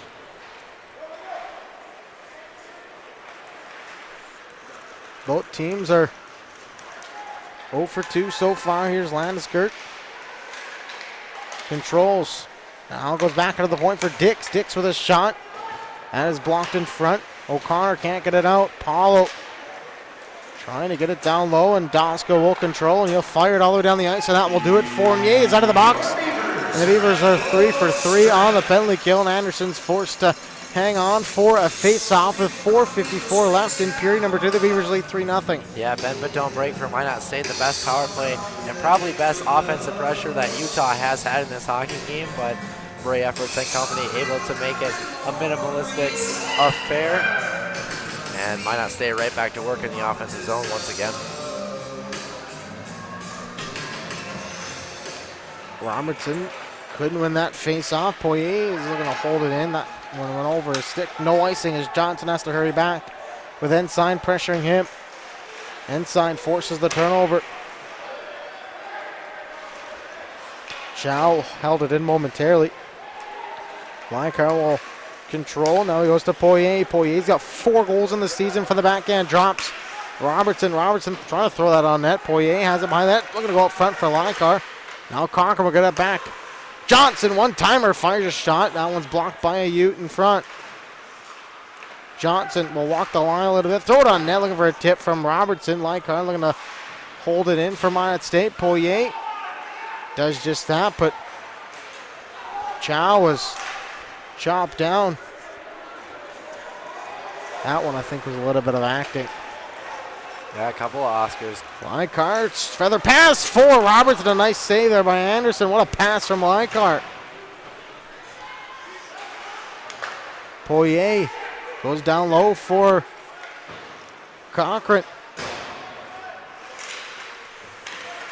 Dosko trying to get it to Wowrick, and under 4 minutes left here in period number 2. Dosko will control down low. Dosko still looking for his first ACHA goal. He has 1 assist so far in the season. The Kenai, Alaska native. Rebound is there for Wowrick, and that's in. That's a hat trick. It's stuck in behind Anderson. Wasn't sure if it went in the net, but Adam Wowrick's got his 3rd of the night, and it's 4-0 Minot State on an awkward, weird goal there from the goal line. Yeah, even the ref didn't signal that one, but Adam Wowrick rightfully deserved of this hat trick. I think he's been the Beavers' most effective player in this hockey game, able to use his speed and his physical presence, but looks like it will be a good goal. And it's interesting to note that Minot has probably had less offensive pressure than in the first period. They only have, I believe, less than 10 shots in this period, but they have 3 goals to their credit. So, you know, it's all about quality, not quantity for Minot State right now, and just absolutely drubbing the Utah Utes. Shots on goal are 32-12. They were 21-4 after that, after the first period. Locally owned and operated since the 1960s. I think it was Wowrick unassisted for the hat trick. Put it in off of, might have been the goalie's side of the mask and trickled over the line. Yeah, it's just kind of what you've seen in the new wave of hockey players. Not afraid to make that short side play and see if you can catch a goaltender sleeping. And I don't think Anderson was sleeping. I think he's just had a real strong workload here this evening and hasn't been able to match the offensive prowess of Minot State. They're giving an assist to Lykar. We'll have to keep an eye on that and see if that is also correct. Beavers up 4-0.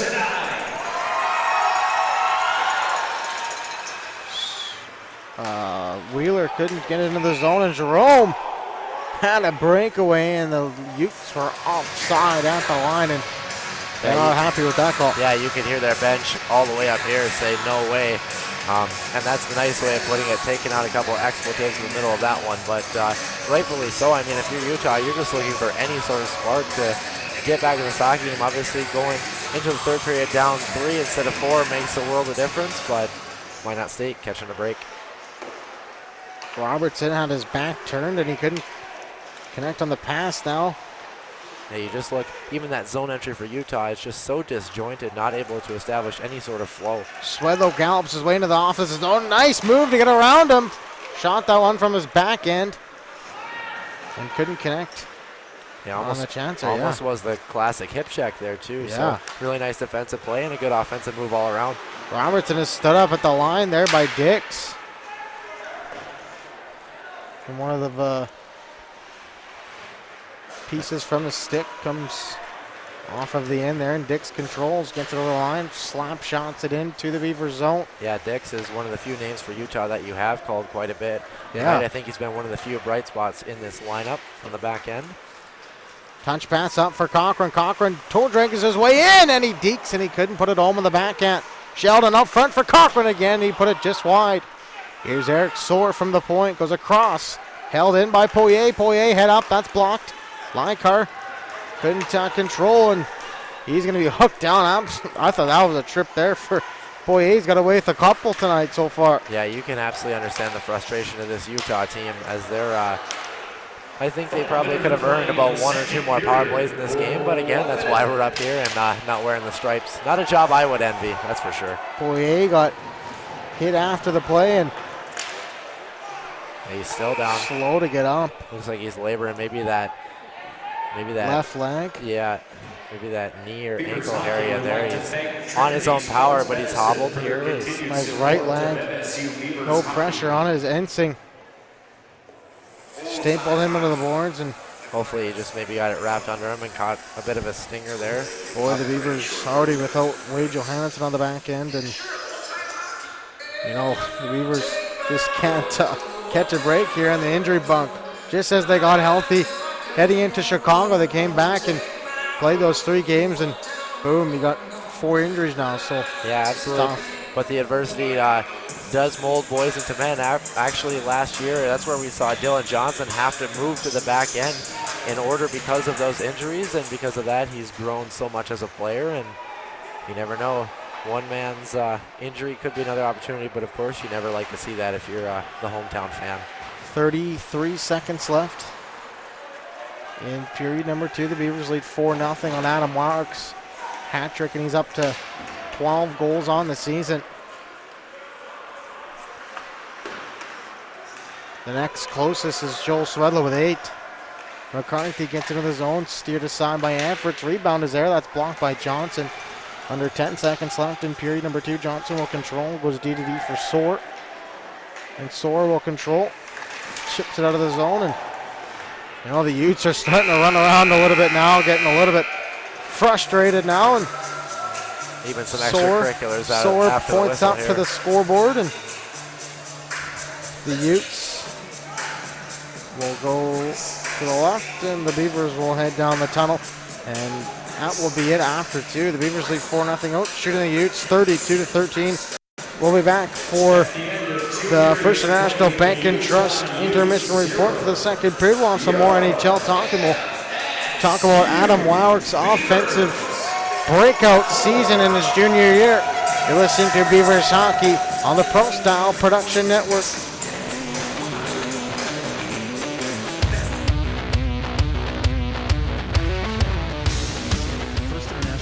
Trust employees are actively involved in helping our customers and communities grow.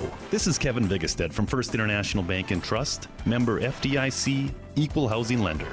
Whether it's coaching a Little League team, leading through involvement with nonprofit organizations, or a proud Beaver booster, know that all of us at First International Bank and Trust are committed to giving back to the places where we live and work.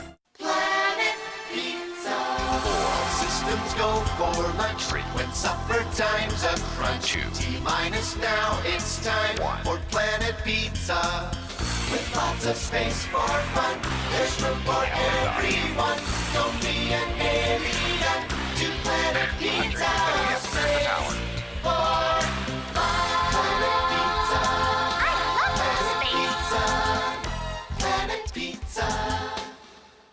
Hi, my name is Marshall Kanam. I'm the manager of the UPS store here in Minot. It's time to make sure your holiday gifts arrive on time and unbroken. It's why at the UPS store we offer our pack and ship guarantee. We can pack, ship, insure your item, and get it there on time. 100% guaranteed. If anything were to happen, you're covered, and so is your package. So ship away for the holiday. For the finest in packing and shipping, the UPS store. We're at 1940 South Broadway or online at theupsstore.com. Hello, I'm Steve Funningsland, consumer lender at First Western Bank and Trust and sports enthusiast. Employees at First Western know the importance of teamwork and their day-to-day banking duties to best serve the community. I know the Minot and surrounding area high school and college athletic teams know the importance of teamwork as well. We want to wish all local teams good luck in their athletic endeavors this year. Stay safe on the courts, on the fields, on the rinks, and in the gyms. We look forward to watching you succeed. With familiar faces you know, who know you by name, First Western Bank and Trust, you can bank on us, member FDIC, equal housing lender.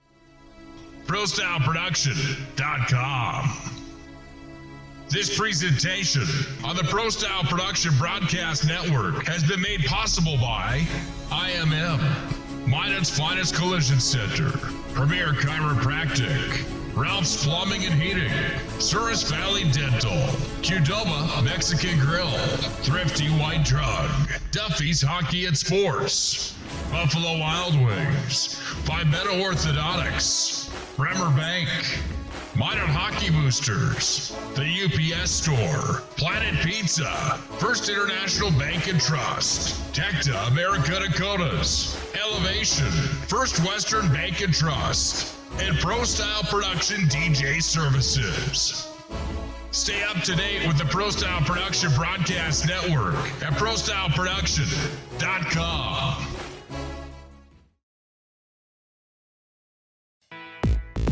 Listen, your wedding day is the biggest day of your life. That's why you need to talk with Nick Holberg from ProStyle Production DJ Services. The experience, the voice, the setup, you won't be disappointed. 15 years of big arena hosting, announcing, and DJing speaks for itself. PSP DJ Services also handles premier events, reunions, or parties. Call 833-1007 or visit ProStyleProduction.com to book now. PSP DJ Services, make your event ProStyle.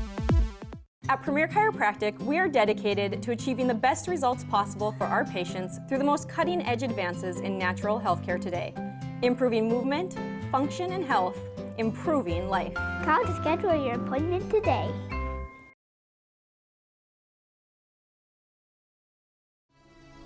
ProStyleProduction.com.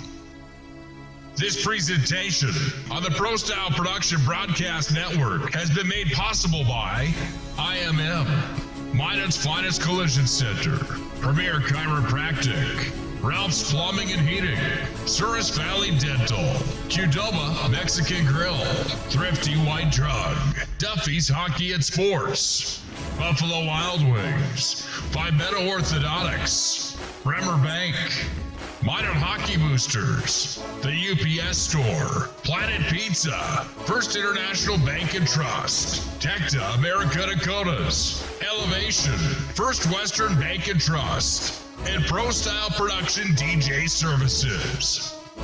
Stay up to date with the ProStyle Production on the ProStyle Production Broadcast Network is brought to you by IMM, Minot's Finest Collision Center, Premier Chiropractic, Ralph's Plumbing and Heating, Qdoba Mexican Grill, Shields, Buffalo Wild Wings, Vibetta Orthodontics, Duffy's Hockey and Sports, Bremer Bank, the Minot Hockey Boosters, the UPS Store, Planet Pizza, United Agronomy, Homesteaders, First Western Bank and Trust, Granite Springs, and First International Bank. Throughout the areas we serve, First International Bank and Trust employees are actively involved in helping our customers and communities grow. This is Kevin Vigestead from First International Bank and Trust, member FDIC, equal housing lender. Whether it's coaching a Little League team, leading through involvement with nonprofit organizations, or a proud Beaver booster, know that all of us at First International Bank and Trust are committed to giving back to the places where we live and work. Hi, my name is Marshall Kanam. I'm the manager of the UPS store here in Minot. It's time to make sure your holiday gifts arrive on time and unbroken. It's why at the UPS store we offer our pack and ship guarantee. We can pack, ship, insure your item, and get it there on time. 100% guaranteed. If anything were to happen, you're covered, and so is your package. So ship away for the holiday. For the finest in packing and shipping, the UPS store. We're at 1940 South Broadway or online at theupsstore.com. ProStyleProduction.com.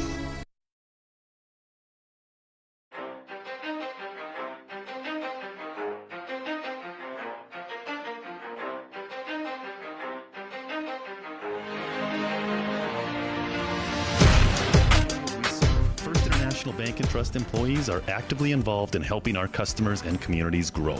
This is Kevin Vigestad from First International Bank and Trust, member FDIC, equal housing lender.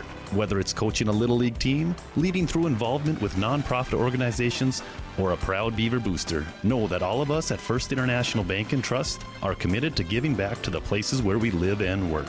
Planet Pizza. All systems go for lunch. Frequent supper times a crunch. T-minus now, it's time for Planet Pizza. With lots of space for fun, there's room for everyone. Don't be an alien to Planet Pizza.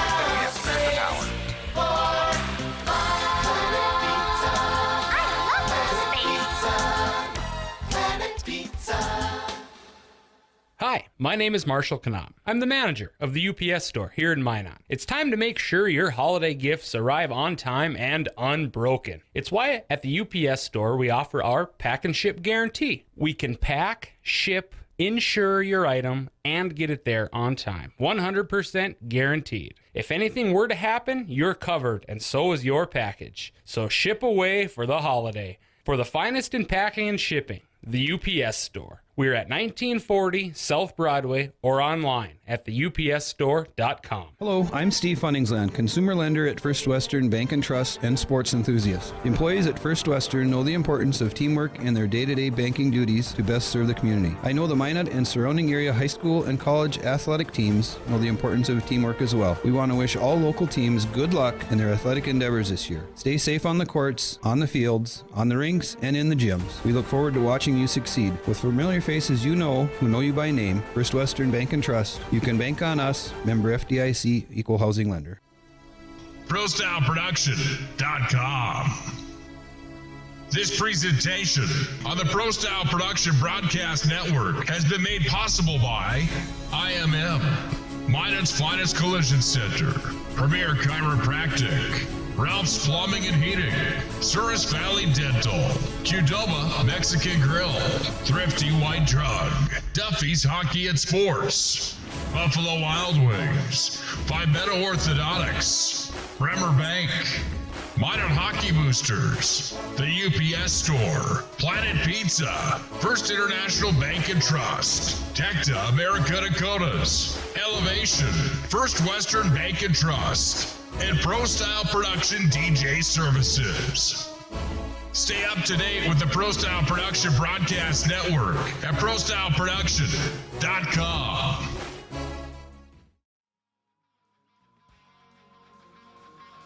It's time for the Elevation Coaches Corner. Elevation, located at the Minot Country Club and open to the public 7 days a week. Elevate your game at Elevation. Now back to the ice for the Elevation Coaches Corner. Inside the Elevation Coaches Corner, I'm the head coach, Wade Gearway. Thanks for your time tonight. Thanks, Blake. First off, we'll get to the hockey questions later, but Military Appreciation Weekend, you're wearing special jerseys. How big is this for you, the city of Minot, and this organization? It's huge. It really is. You know what? There's a massive military and veteran presence here in Minot. Certainly with the history of the Minot Air Force Base and even the radar base that was here in the 50s, there's a lot of ties in the community and something for us that we appreciate their support. Even just without this weekend, we know we've got a high number of servicemen and women and veterans that have come to our games, and here's a chance to allow them to bring their families and everybody come for free, and then more importantly wear some cool jerseys that were designed and then auction off to worthy causes. So those are all really critical parts of our program, and we are very excited to again honor all those groups for what they do for our country. Last weekend you played 3 games. Offense exploded for 20 goals in 3 games. How big was that to see the offense finally start to click? It's about time. You know what? We know we have the talent. We know we have the systems. We know we have the players to get the offense in the right spots to put pucks in the net. And finally, we were there to execute. We feel like we're going to outshoot everybody we play. It's just a matter of execution, and we certainly did. And that's exactly what we wanted to see. Now we just can't get complacent and not to overlook our opponents that we played last weekend, but all 3 are ranked. We have one that was an ACHA D2 team and a team that's not ranked right now. So it's an important part for us, but we got to make sure we stay focused and ready to go tonight. You got the 25 team ranked in Utah tonight. They beat you guys here last year at home. What do you got to do tonight to make sure that doesn't happen again?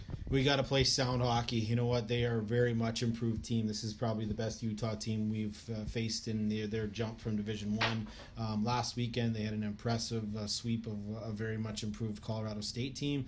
And it's something we got to be ready to go. It's a team that we only play them once at home. We can't ill afford to make mistakes. And then more importantly, we got to stay disciplined. We can't give them any chances to try to get some momentum because they have some skill and that can really make us pay. So play our style, got to be very physical, and we got to be first to pucks all night. This is the first of 3 games in a row, back-to-back weekends. Do you think that's going to have an effect on the team going forward? I don't think so. I mean, other than the fact that we are absolutely riddled with injuries, there's no sense trying to sugarcoat it. I mean, we have 5 regulars out of the lineup that are banged up right now, but it is going to put ourselves in a spot where we're just going to have to rely on our guys in the lineup to not only play smart hockey, but do the things that we did earlier in the week in great preparation and working with Robin Gust and Trinity Sports Medicine to do a lot of injury prevention, some yoga stuff that they normally wouldn't do just to make sure we aren't stiff. But our guys, we have a veteran lineup of guys that understand how this works, and that 3 games and 3 nights is what it is essentially at the national tournament. So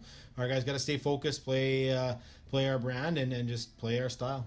Obviously, injuries are tough. As a head coach, what are the adjustments that you got to make? And is it next man up? A guy like Jordan Robinson gets a chance on the top line tonight. It really is. You know what? We have so much confidence in our lineup for guys to play certain roles. I mean, we've got a lot of guys that will play power play minutes that wouldn't normally do it. We got guys that normally play penalty kill that aren't in different situations. And we've got 2 forwards playing defense, and we got a couple guys that can play back and forth. So we feel fully confident. It just means that instead of us playing our usual 60 and rolling our lines, it might be in different spots where we might have to be a little bit smart in terms of line combinations and stuff. But we feel like we have the deepest team in the country, and it is a next man up mentality. And even with 5, 6, 7, 8, who knows how many regulars, we feel like we're confident with any lineup we put in. Final question your way to Bray Efforts gets another start tonight. What did you like from his effort in his first start? You know what? It's just getting back into the feel of things. You know what? It's a player that prepares the best. He's a kid that prepares on a nightly basis, even in practice, and he shows it. And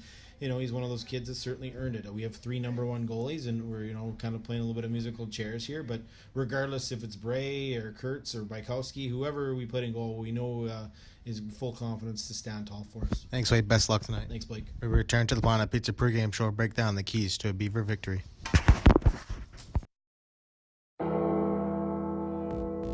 Listen, your wedding day is the biggest day of your life. That's why you need to talk with Nick Holbert from Prostyle Production DJ Services. The experience, the voice, the setup, you won't be disappointed. 15 years of big arena hosting, announcing, and DJing speaks for itself. PSP DJ Services also handles premier events, reunions, or parties. Call 833-1007 or visit ProstyleProduction.com to book now. PSP DJ Services, make your event pro style.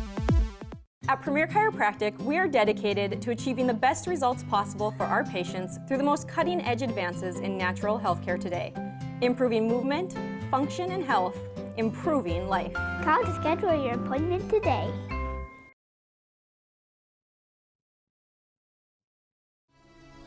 ProStyleProduction.com. This presentation on the ProStyle Production Broadcast Network has been made possible by IMM, Minot's Finest Collision Center, Premier Chiropractic, Ralph's Plumbing and Heating, Souris Valley Dental, Qdoba Mexican Grill, Thrifty White Drug, Duffy's Hockey and Sports, Buffalo Wild Wings, Vibetta Orthodontics, Bremer Bank, Minot Hockey Boosters, the UPS Store, Planet Pizza, First International Bank and Trust, Tecta America Dakotas, Elevation, First Western Bank and Trust, and ProStyle Production DJ Services. Stay up to date with the ProStyle Production Broadcast Network at ProStyleProduction.com.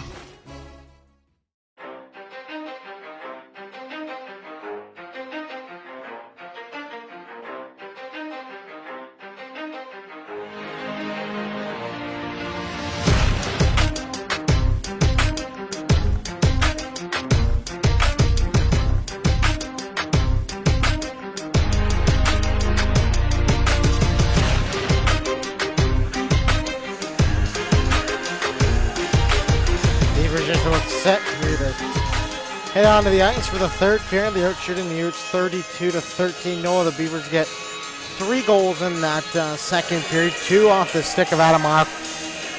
You know, Adam Lark, who would have thought he'd be at 12 goals at the start of this season when last year, I mean, he had an indefinite suspension for his hit on Jake Sachs, who comes to town tomorrow night against UNLV. But what a transition this has been for Adam Lark so far on offense this season.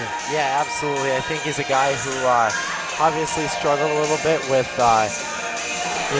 trying to find what is the right line in terms of that physical play, because it sometimes sits on a razor's edge as far as what's a clean play and, what can get you into trouble. But I think he's learned from that. He grew from that experience. He was arguably the best Minot State player at the national tournament last year. He had a really strong second half showing. And I think he's just being rewarded for it, being a junior, a year older, able to kind of mature and develop a little bit, and obviously rewarded in this game. Actually, thanks in part to another person that I'd like to mention, and another person who was an integral part of the national championship, but not so much that we've heard a whole lot from in this game. It's Bray Efforts. I think Bray Efforts had he had a strong save at the end of the first period and a couple of saves early in that second period to give Minot State a chance to get their footing against the Utah team that did put their pedal to the metal in the first couple minutes. They were able to respond, take that, score 3 goals on less than 10 shots, and we talked about those insurance goals for a goaltender that hasn't seen much action in Bray Efforts. He's seen 13 shots, so credit Minot State, led by Adam Lowrick, able to capitalize with that offensive pressure, and just got to close it out here in the third period and get ready for tomorrow's game. Yeah, I see a lot of these Beavers practice. Bray Efforts, he didn't play for the first 8 weeks of the season, but boy, he's just a true team player. First on the ice for practice, last guy off the ice. Like Wyatt Wasilachuk said in the pregame interview, same with head coach Wade Regier. He's just a true team player, and he's a gamer. I like to call him a gamer. I mean, not many guys can say that he won a state championship and a national championship, but he's got that on his resume, and either of the goalies that start for this Minot State team, they're going to give him a chance to win each and every night, and that's a good problem to have for head coach Wade Regier. Yeah, absolutely. Bray Efforts has been a proven goaltender ever since his high school days in Minot, with Minot High, of course. I do remember him robbing me in the West Region tournament to preserve a shutout when we played against him, but he's proven it at every level, and he's been rewarded for his hard work. Dix will control. Dix trying to get it off the wall to King. And Soar will control. He gets stapled by King, and he goes back at him. Soar got a little feisty there at the end of the second period, and we'll see what transpires here in the third. Yeah, it's important for Minot State here now to just stay disciplined here, obviously. Get the job done. Try to rest the legs as much as possible, Try to make this last 1940 go quick. Continue to do what's made you successful, and, don't do anything dumb, as my old hockey coaches would say. Couple doubleheaders coming up tomorrow afternoon. The women's hockey will be playing Grand Valley, and then have UNLV. Yeah, UNLV here at 8 o'clock, and looking forward to calling both of those games. And that's yeah, it should be fun. Interesting with that late start time. You don't really see 8 o'clock start times for a central game, but nonetheless, don't know if UNLV is a little jet lagged or something, but yeah, hanging out at that Vegas Golden Knights practice facility, I'm sure it's taxing, Yeah, very hard on your body. They don't got much very good facilities there, huh? Yeah, those darn people, just living in those high-end areas, like those kids who do Division I hockey broadcasts. Like, what's the deal with them? We went to Chicago and got to tour the Chicago Blackhawks practice facilities, and boy, what a facility that was! And it was just their practice facility. Their locker room was state of the art, and it was a pretty cool experience. As Wildwood fired just shot on net, and that one stopped by Anderson. Yeah, always interesting to see. You sent me video of that, and the logo, the center logo in the locker room was sealed off thanks to Mr. Justin Bieber and his mishap. Never step on the logo, man. That's right. Beavers try to break back as Anamark picks up the puck and gallops his way into the offensive zone. Drops for Sheldon, and Sheldon will pick it up on his forehand. Now he's waiting for some reinforcements as he's hit by Dix, and Wyatt Light will control. Light has been one of the few bright spots in this game for the Utah Utes also. Yeah, Wyatt Light, second in the team in points with 3 goals and 4 assists on this Utes team, but Minot State able to hold him off the score sheet so far. Johnson fires it up for Poirier, but the Utes couldn't hold it in. Dix goes across for Meyer. Meyer on the other side of center, but it's going to be no icing. Trying to go to the middle there was Jerome.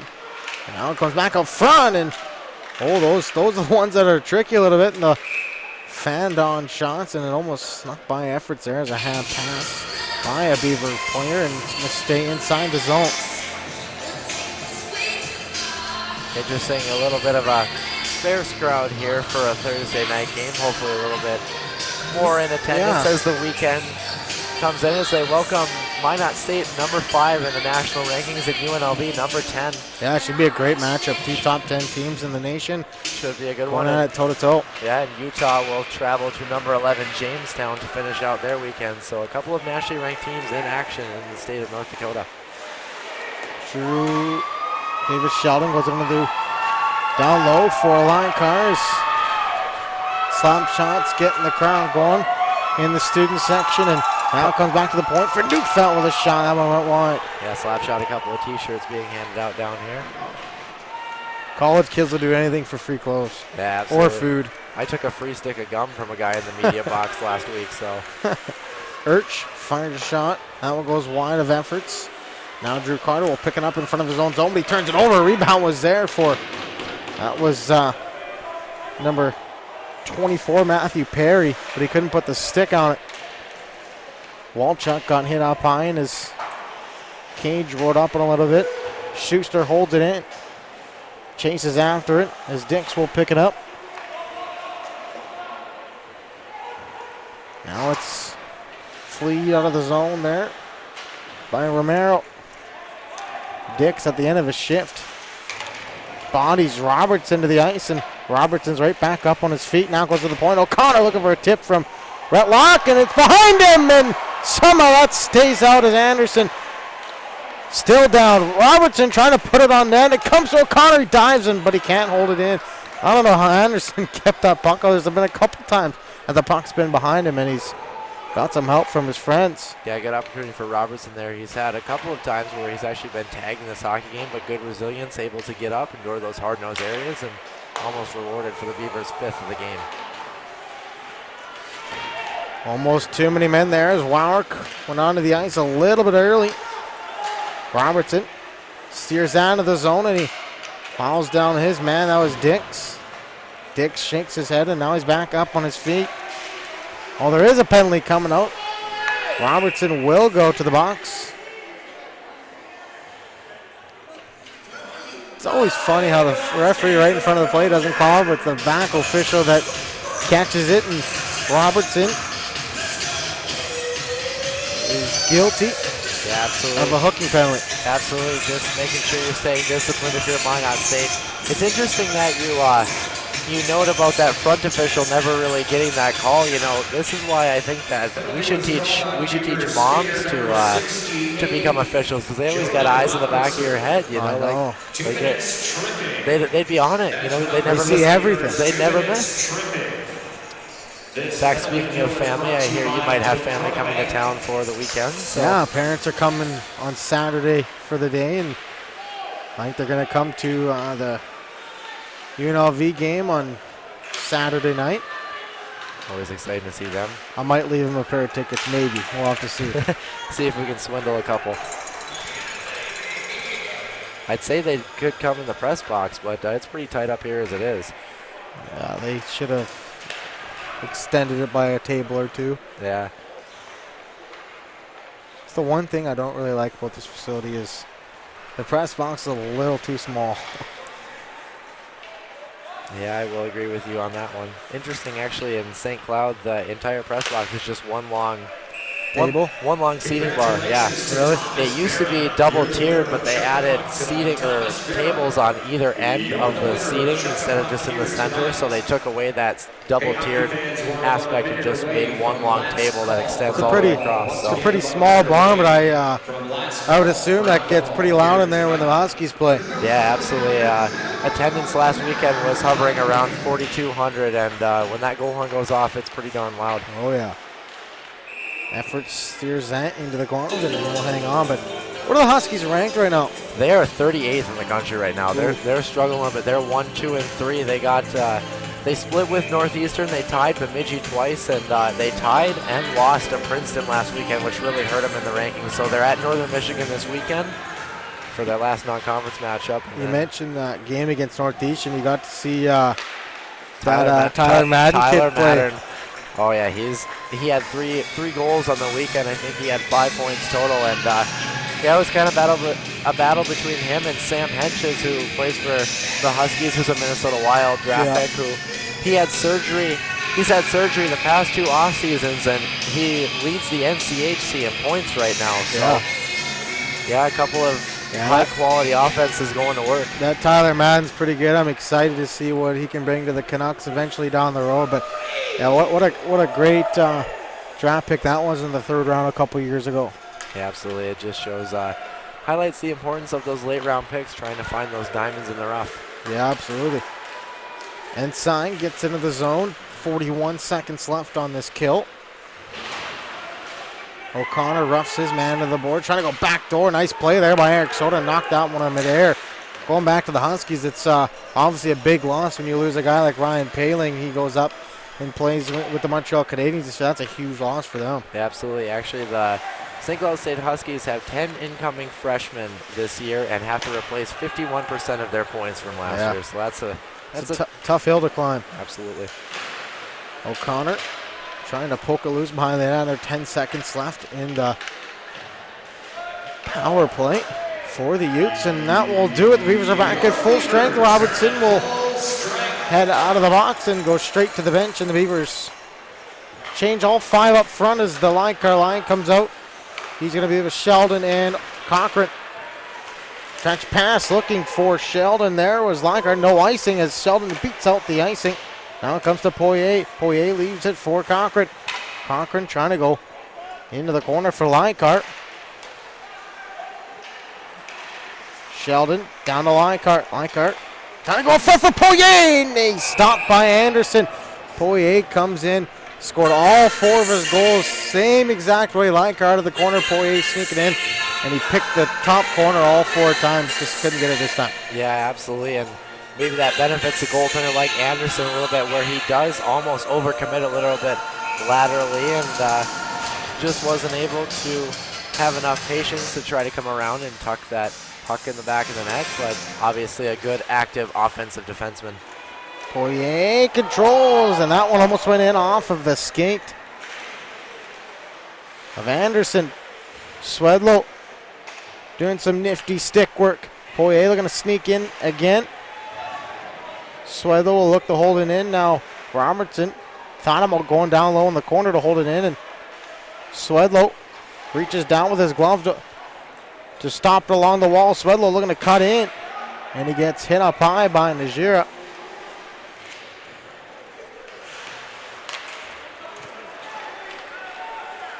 Now Dix will control, gets over the line, now over the blue line, cuts in. That one goes off of a stick and out of play with 12:21 to go in period number 3. This period is kind of flying by a little bit. Yeah, absolutely.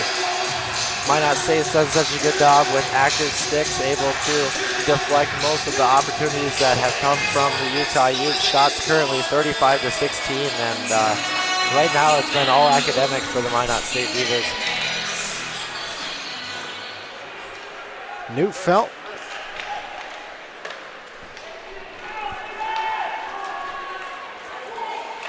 Kajira can't get it out as it's held in by Neufeld. Cirque 2-on-1 for the Utes. Light goes across Jerome, going to the net. Light fires a shot, stopped by Efforts, and he pokes it away. And Neufeld will look to get it out. Goes eye off the glass and out of play. Warwick's going to look to beat out the icing as he gets hit into the boards. Look out. Adam Warwick.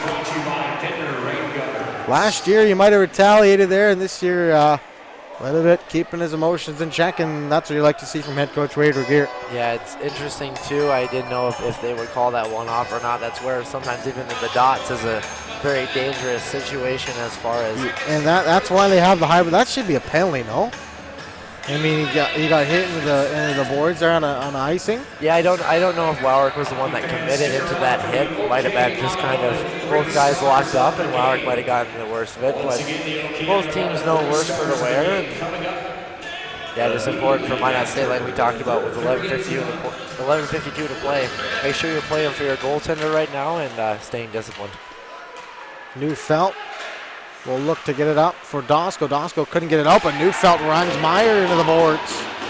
Landeskirk cuts into the middle, fires a shot, he scores! Utah's on the board. It's 4-1 as the leading scorer, Jay Landeskirk, makes it 4-1. Yeah, able to tally his 6th goal of the season for his team-leading 9th point of the year, and just a nice little wrist shot underneath the blocker there. It's obviously if you're inside the dots near the slot, hopefully that's one that you're able to find the twine, and that's probably the first real heavy goal scorer type wrist shot that we've seen from Utah. They just haven't been able to have clean looks with the puck on their stick. Nice little shot there, though. Yeah, absolutely, and can't fault Bray efforts on that one. His defense hung him out to dry on that one, but important if you're Minot to regroup and continue playing the way you had. Soares going to get into the zone. Beavers are just on side, trying to go for a bounce back goal here. Carter goes across for O'Connor, looking for a tip in front. Nice save there by Anderson.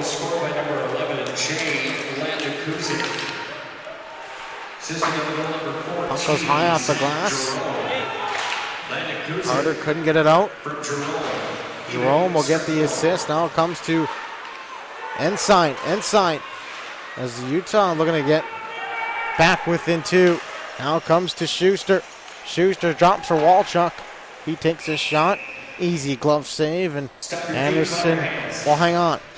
Yeah, that goal coming from Nick Holberg says Landon Kuzik. What do you say? Kind of more almost close to Landeskog. Yeah. See, this is why you got to make your way up to the D1 ranks, man. All the sheets have the nice name pronunciations and the beautiful. Must be nice. I'm telling you, man. We got to get you in the booth next year, man. That's what I'm saying. I don't know what I'm gonna do after this year. Well, hopefully it's calling hockey because you're that's what I get my degree in. You're pretty darn good at.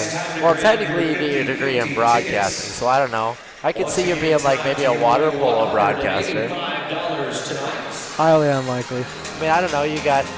There's frozen water here, and then unfrozen water with water polo. I think it's your dynamic. I think you've got it. Shouldn't even be a sport.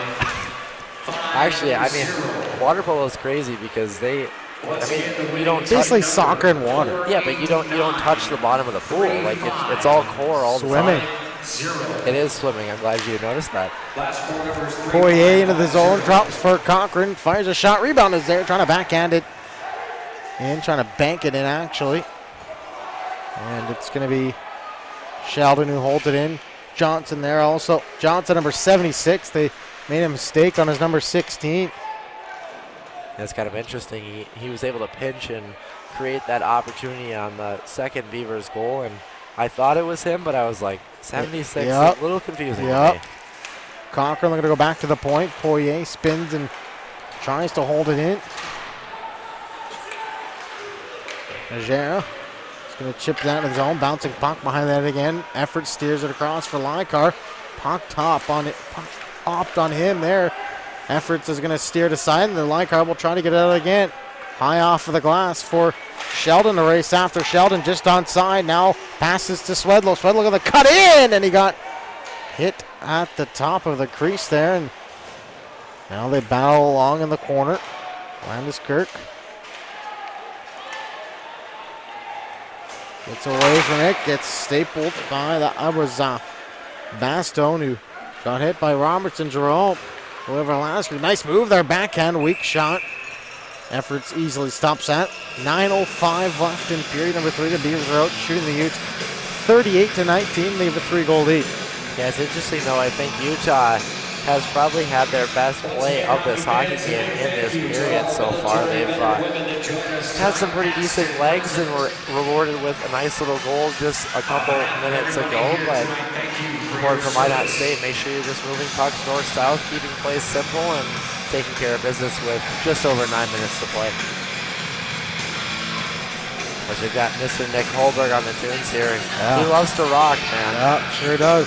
He also gets soft and plays Taylor Swift, though, so you never know with him. Yeah, he's got that tough exterior, but you know he's a teddy bear on the inside. All of a sudden. That's everything. Oh, no, I'm not tough on the exterior, though, either. I'm soft all the way around, man. That was Neufeld who fires it up for Warwick, and a touch pass for Fournier. Fournier on his backhand, throws it on net. That one went off the crossbar, I think. It comes back to O'Connor looking for a tip in front. I think you're right. Dospo. That one looked like it did go off the crossbar, too. That would have been an absolutely nifty goal from the Beavers captain. For sure. Fournier not known for his goal scoring, but did come up with some timely goals late last year, and he scored the only goal against Lindenwood in that semifinal, and he has it again on his backhand. Yeah, interestingly enough, he had a game here last year where it's Jamestown. Yeah, he doubled his goal total, went from 2 to 4 in one evening. So absolutely. They don't ask how many, they just ask how. I don't know. They just, if it goes. They don't ask how it goes in. They just ask how many. Absolutely. There you go. It looks good on the score sheet. That's all that matters, right? Goal's a goal, don't they? Absolutely. Don't matter how it goes in. Unless you're the Minnesota Wild, you don't know what goals are then. Only goals against. Yeah. Well, when you have a guy like Dubnyk in there, I mean, you're going to be minus all year. He's a system goaltender, man. I'll say it 100 times over. He's good for the occasional flashy glove save here and there, but he's the worst high danger save percentage in the NHL. Again? Yes. I thought you were just repeating that stat from last year. No, he just benefits from the system in front of him. You know, they need to collaborate efforts up because there's a guy who, you know, has a good decor in front of him, but also timely saves when you need him. Schuster gets the pass from Kent Walchuk, and we're going to get in on the forecheck. Battling with Meyer. Bastone also there, and now Walchuk will control. Walchuk cuts up top of the circle, nice toe drag, fires it on net. Schuster is there, and he couldn't put it home with a nice blocker, blocked in front by the defenseman. Johnson goes over for Lykar. Lykar spins in the top of the circle, looking to go back door, and Poirier gets his 5th of the season. What vision from Lykar. Eyes in the back of the head, and he feeds Poirier, sneaking in back door again, and the Beavers got one back. They lead 5-1. Yeah, it's almost like we've seen that play before from these two. Really nice play there. His 5th of the season, and that's just, man. What a pass. Yeah, and if you're Utah, I mean, if you're looking to have any sort of hope, that's got to be absolutely deflating. And good response if you're Minot State right there. As Braden Billney is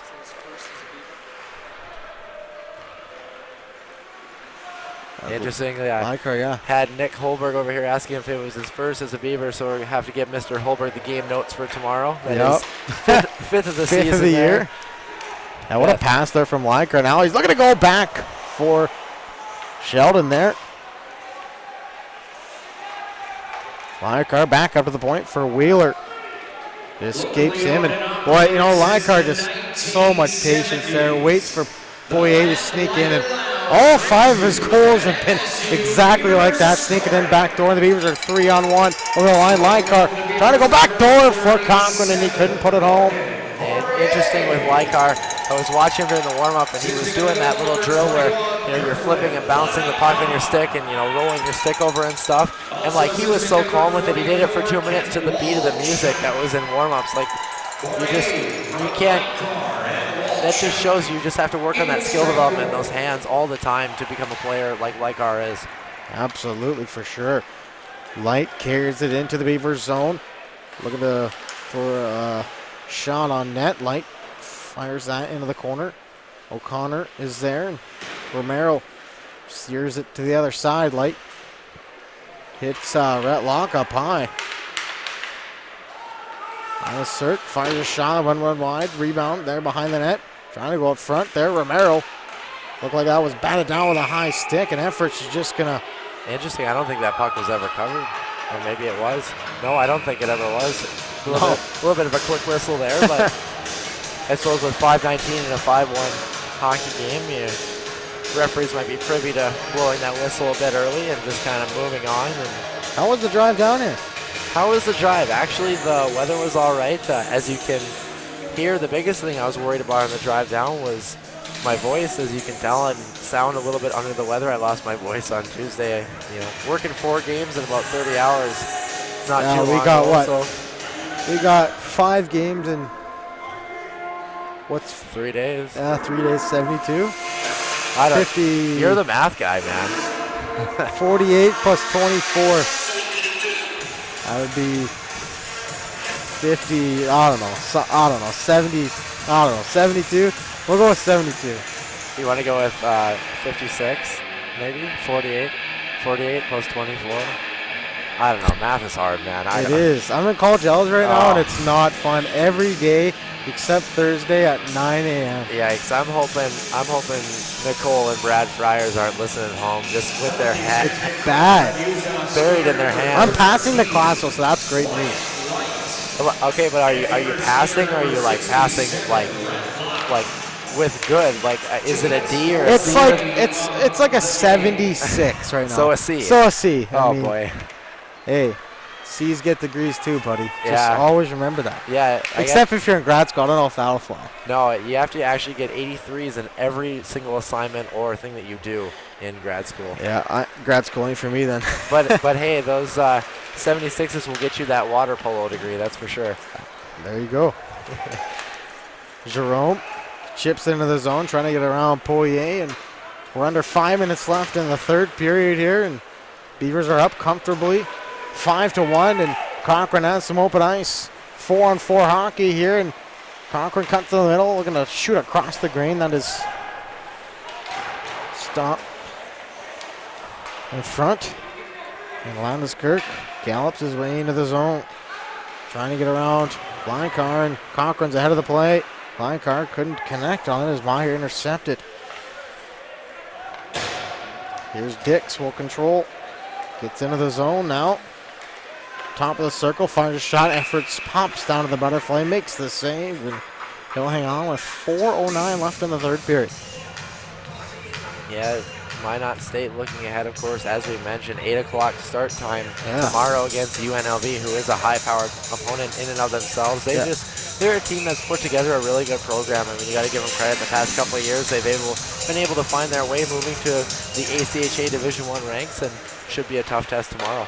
UNLV was also one of those 4 teams in the Chicago Showcase. They lost to Davenport, and 2-1. Davenport scored a late goal in the third period, and then they ended up beating the hometown University of Illinois in the consolation game. And Minot State lost in the championship game in that one, dropping 4-3 decision to Davenport. And they almost came back. They were down 3-0 heading into the third period, and they scored 3 goals in the third and outshot them 18-1. But the only problem was the only shot for Davenport went behind Holden Kurtz.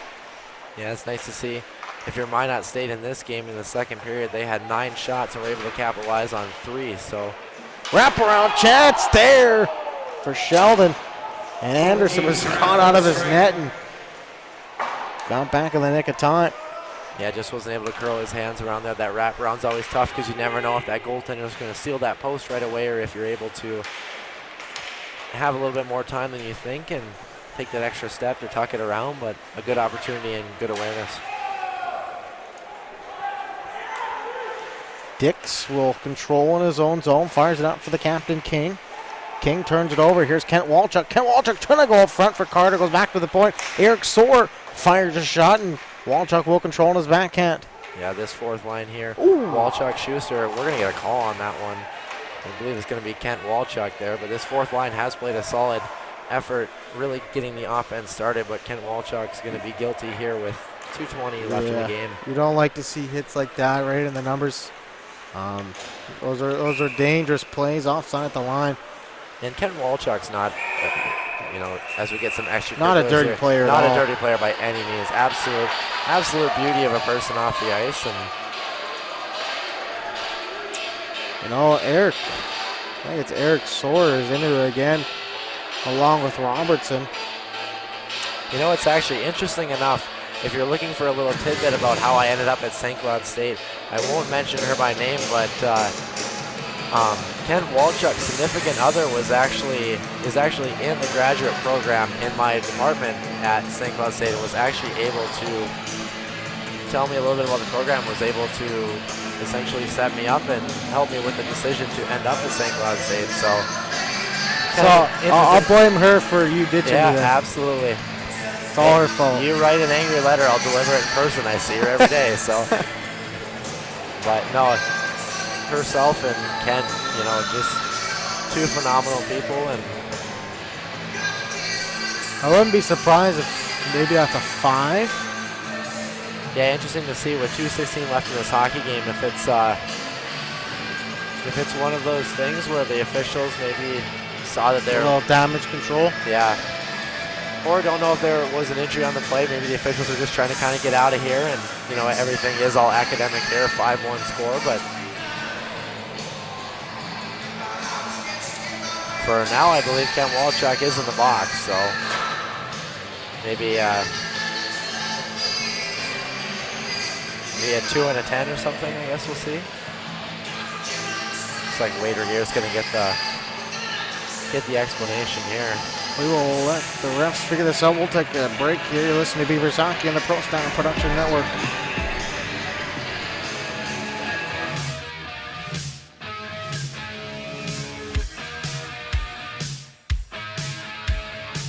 Never mind. We'll stay right here as the refs did figure out rather quickly. The linesman ready to drop the puck to the right of Bray Efforts. And Retlock will going to take the face off. The Beavers will be shorthanded here as Kent Walchuk does get the only penalty with another couple coincidentals along with them. The Beavers got 3 in the box. The Utes got 2. Yeah, important here just for a strong penalty kill. Continue that momentum here from Minot State. The penalty kill should take us almost to the end of the period. Inside gets into the zone, fires a shot. That one went wide of Efforts. Roughing. Penalties were called on Beavers skater number 44, Ken Walchuk. Anderson will stop. 2 minutes for Get checking behind the from net. behind. That's Walchuk of the Beavers. 2 minutes checking from 3. behind. Stephen Paulo will control. Gets up for Kyle. Kyle gets into the zone. Nice save there by Efforts. Goes up for Wheeler. Goes high off the glass and gets it out. And have a little extra shot there for Kyle. Beavers killing some time here. In the zone, shorthanded.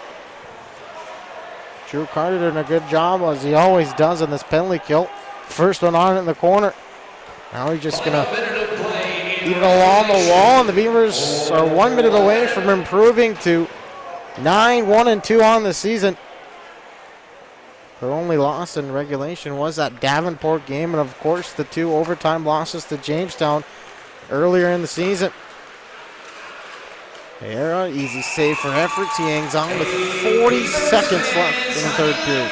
It's going to be the 24th shot on goal for the Utes. Bray Efforts currently 23 saves on 24 shots if they do update that shot total, but 41 shots on goal for Minot State. I always like to see that if you're able to cash in 5 as a result. Just a good offensive onslaught and good execution by this Minot State team, as they're going to need that offensive prowess moving into 2 pivotal games at home. Big for the rankings too. Absolutely. Beavers started as the number 3 team. Saw them slip down to number 8. They started as the number 1 team. Went down to number 3. Went all the way down to number 8, and now they're back up to number 5 with under 20 seconds left as they were. Well, as St. Cloud State fans know, St. Cloud went from 8 to 52 to 16 to 38. So Yeah, every game's an important one. Is that one. computer rankings too? It is. Yep. Okay. You a fan of that? computer rankings? Well, I am a Gophers fan, so I don't know, a couple years ago it burned us, but Paralyzed is what it is, and it's probably the most easy way for them to track it, but nonetheless, the best thing we've been able to track all night is our 5-1 score here from Minot State, out shooting the Utes 41-24, winning by a 4-goal margin off of a pretty solid effort by Bray Efforts and company. Adam Wowrick with a hat trick, and yeah, that's my assessment, trying a little bit of control of the broadcast, but I'll let you take it over with some stats and some recap. What do you got for us? Yeah, the Beavers got the scoring started. Adam Wowrick from an assist from Fournier. And then it was Adam Wowrick again in the second period, scoring on that nice pass there from Drew Carter. And then it was Drew Carter who made it 3-0 on an absolute snipe top shelf over the blocker's side. Then Adam Wowrick connected on the hat trick on a little bit of a weird goal, came out of the corner to make it 4-0. And then Skirk made it 4-1, and then it was Morgan Poirier who was sneaking in backdoor, took the pass from Lykar and deposited it in over the outstretched glove of Anderson. Anderson stops 35, or 36 I should say, of 41. Brantford stops 23 of 24 to improve to 2-0 on the season. The Beavers will be back in action. Me and Noel will have the call for you tomorrow at 8 o'clock. 7:30 will be the pregame show. Beavers win this one 5-1. They outshoot the Utes 41-24 for Noel Grant. I'm Blake Francis. Thanks so long here from Pepsi Rink here at Mesa Arena.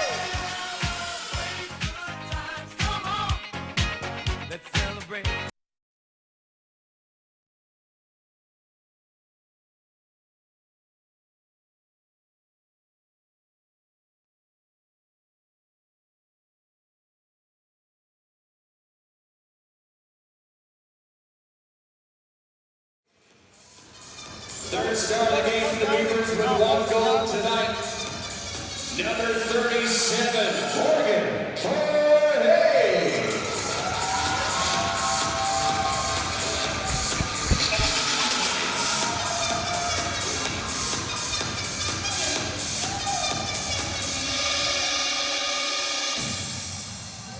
Second star of the game for the Beavers. He had 1 goal and 1 assist tonight. Number 97, Drew Carter.